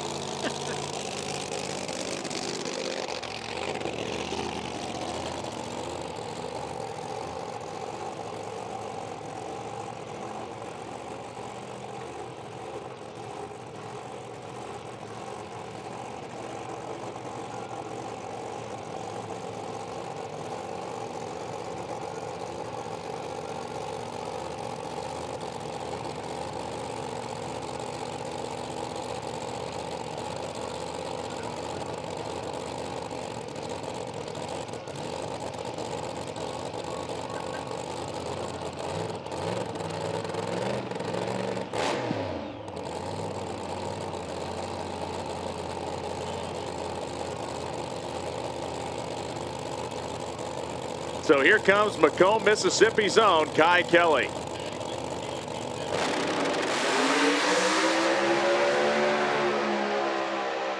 Smooth as glass. Very well done for Kelly out there. We need Chris Mattingly. Chris Mattingly to the Pro 10-5 chip draw. Chris Mattingly to the Pro 10-5 chip draw behind the timing tower immediately, please. That's why you get guys, you know, guys like Kai, guys like Ryan, guys like Larry that know power management. And, of course, what Bill Lutz has done, like that ability to manipulate and manage the power through these little tires, man, it's crazy. It's crazy. A lot of experience, as you pointed out, you know, some racing on the streets and doing all that stuff where there's no glue. And, and then you kind of feel, you know, honest to God, the one guy in that show from Tennessee, little skinny guy that did the wheel stand in the pickup truck. He laid in the back of that pickup truck when they did what's his name? JJ DeBow. I'm going to tell you what. It may be stuff that looked like came out of the 5-cent gumball machine, but that runs, man. Am I right? It seems like everything he brings runs. Just will outrun you or ain't scared of you. The pickup truck certainly runs. Yeah, it was Old Heavy, right? He called that thing Old Heavy, the name of that truck, I think. Scotty J. Yeah. And I would tell you before Scotty makes his run, remember the wheel thing I was talking about? He was in the back. Don Garlitz did it before him. If you go back in history, he was on a wheel stand car, laying on it, or sitting on it. I know what you're referencing. It's Tommy Ivo standing out on the front of the wheelie van, out of the windshield. No, okay. That was Shrewsbury in L.A. Dart. Came out of the L.A. Dart. In the wheel stander, and he did the wave, and they took his license away after that. Whoopsie doodle. But there's one. Look up a picture of Garland.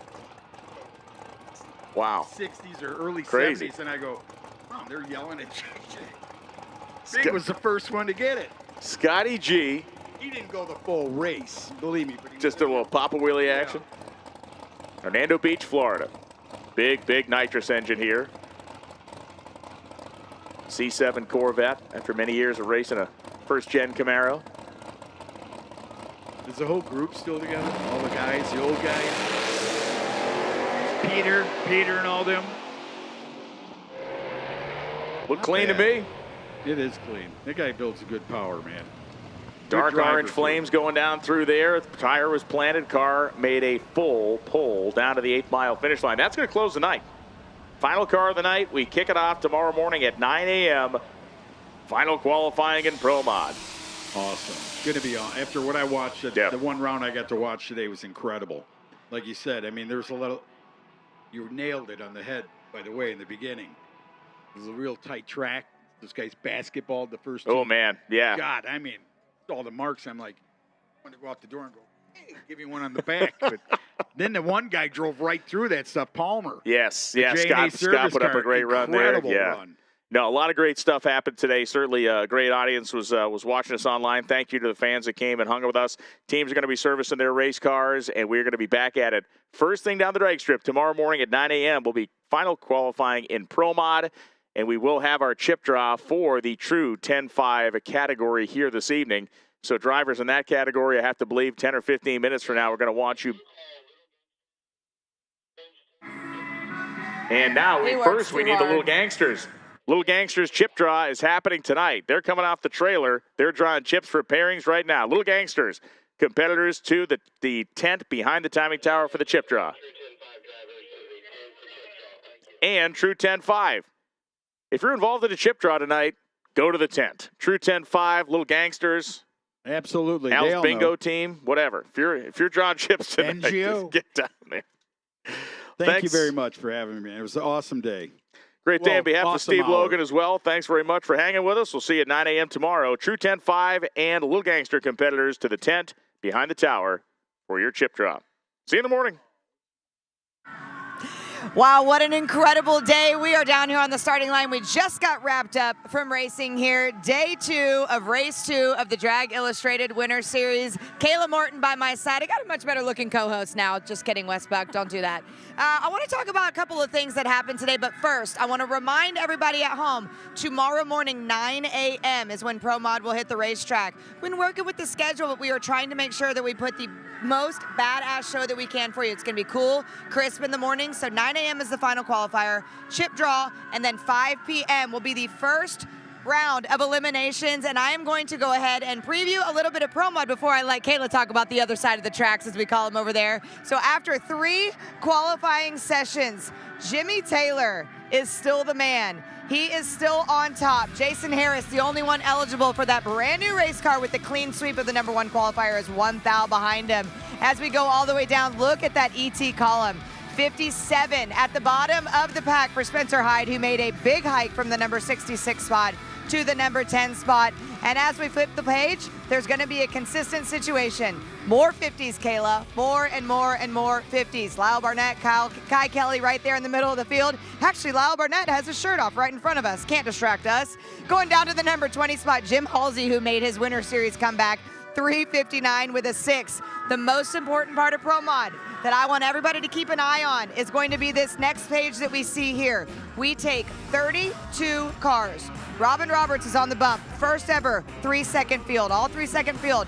359. Look at those names below number 32. Aaron Stanfield, Mike Bowman, Eric Anders, Dallas Glenn, Ryan Hayward, Carterback, Kenny Lang, Mike Decker. That's a lot of world championships on the NHRA. That right there, Kayla, is what we were looking for tomorrow, because as always, Q4 at the Winter Series shows up and shows out. So I just bugged your ears down about the Pro Mod situation. Let's talk a little bit about Pro 275 and LDR, as we call it, your side of the ropes over there. It was an exciting day. Yeah, not quite my side of the ropes, but I'll take over radial. Pro 275, Lyle Barnett is on the pole, you guys, with the 67 with the 8. Brad Edwards comes in at number 2. Brantley Schloss, Roger Holder, Justin Swantrum sneaks in with that car. He unloaded off the trailer with an impressive 373 with a 4. Ernie Dampier, Mo Hall, Rob Galabo, Rick Bailey, and rounding out our top 10 is Nick Lacerenza. We have a really, really tight field. That is pretty impressive right there. 378.9 rounding out the top 10. Kayla, before we jump into the other screen that I believe we are going to see here on the top 10, I want to know the vibe on the top end with these guys and gals. I get to see the starting line, but the top end had to be intense today. Yeah, the top end is absolutely wild. Not only did we have a wild day yesterday with the grudge race between Victor and Stevie, the field is so tight. Emotions are so high. They're out of their cars. They're mad. They're sad. You never know who's approachable, who's not. But all these guys, they're such good sports. They're doing their interviews so well, and they just have an immense amount of pressure right now. And there's even more pressure tomorrow. Again, I said I was going to remind you 10 times today, 9 a.m. It's snowing everywhere on the planet. Set your timers, log on. It was a great day. We were on Amazon Prime today. I want to thank everybody for watching. Highlight of the day real quick, non-racing related. I had an awesome fajita. What was your highlight of the day? Oh man, my highlight of the day was the reel that you and I made. If you haven't looked at it on social media, go right now, look at it. We put 3 grown men on their butts and still proving that we cannot be trusted together. You make this so much fun for me. You're my yin, I'm your yang, and we just continue to mesh these 2 drag racing worlds together, and we're just making it work. It is an awesome feeling. It's incredible, and it's all for you live on FloRacing. We'll see you bright and early tomorrow morning. Send them off. Bye.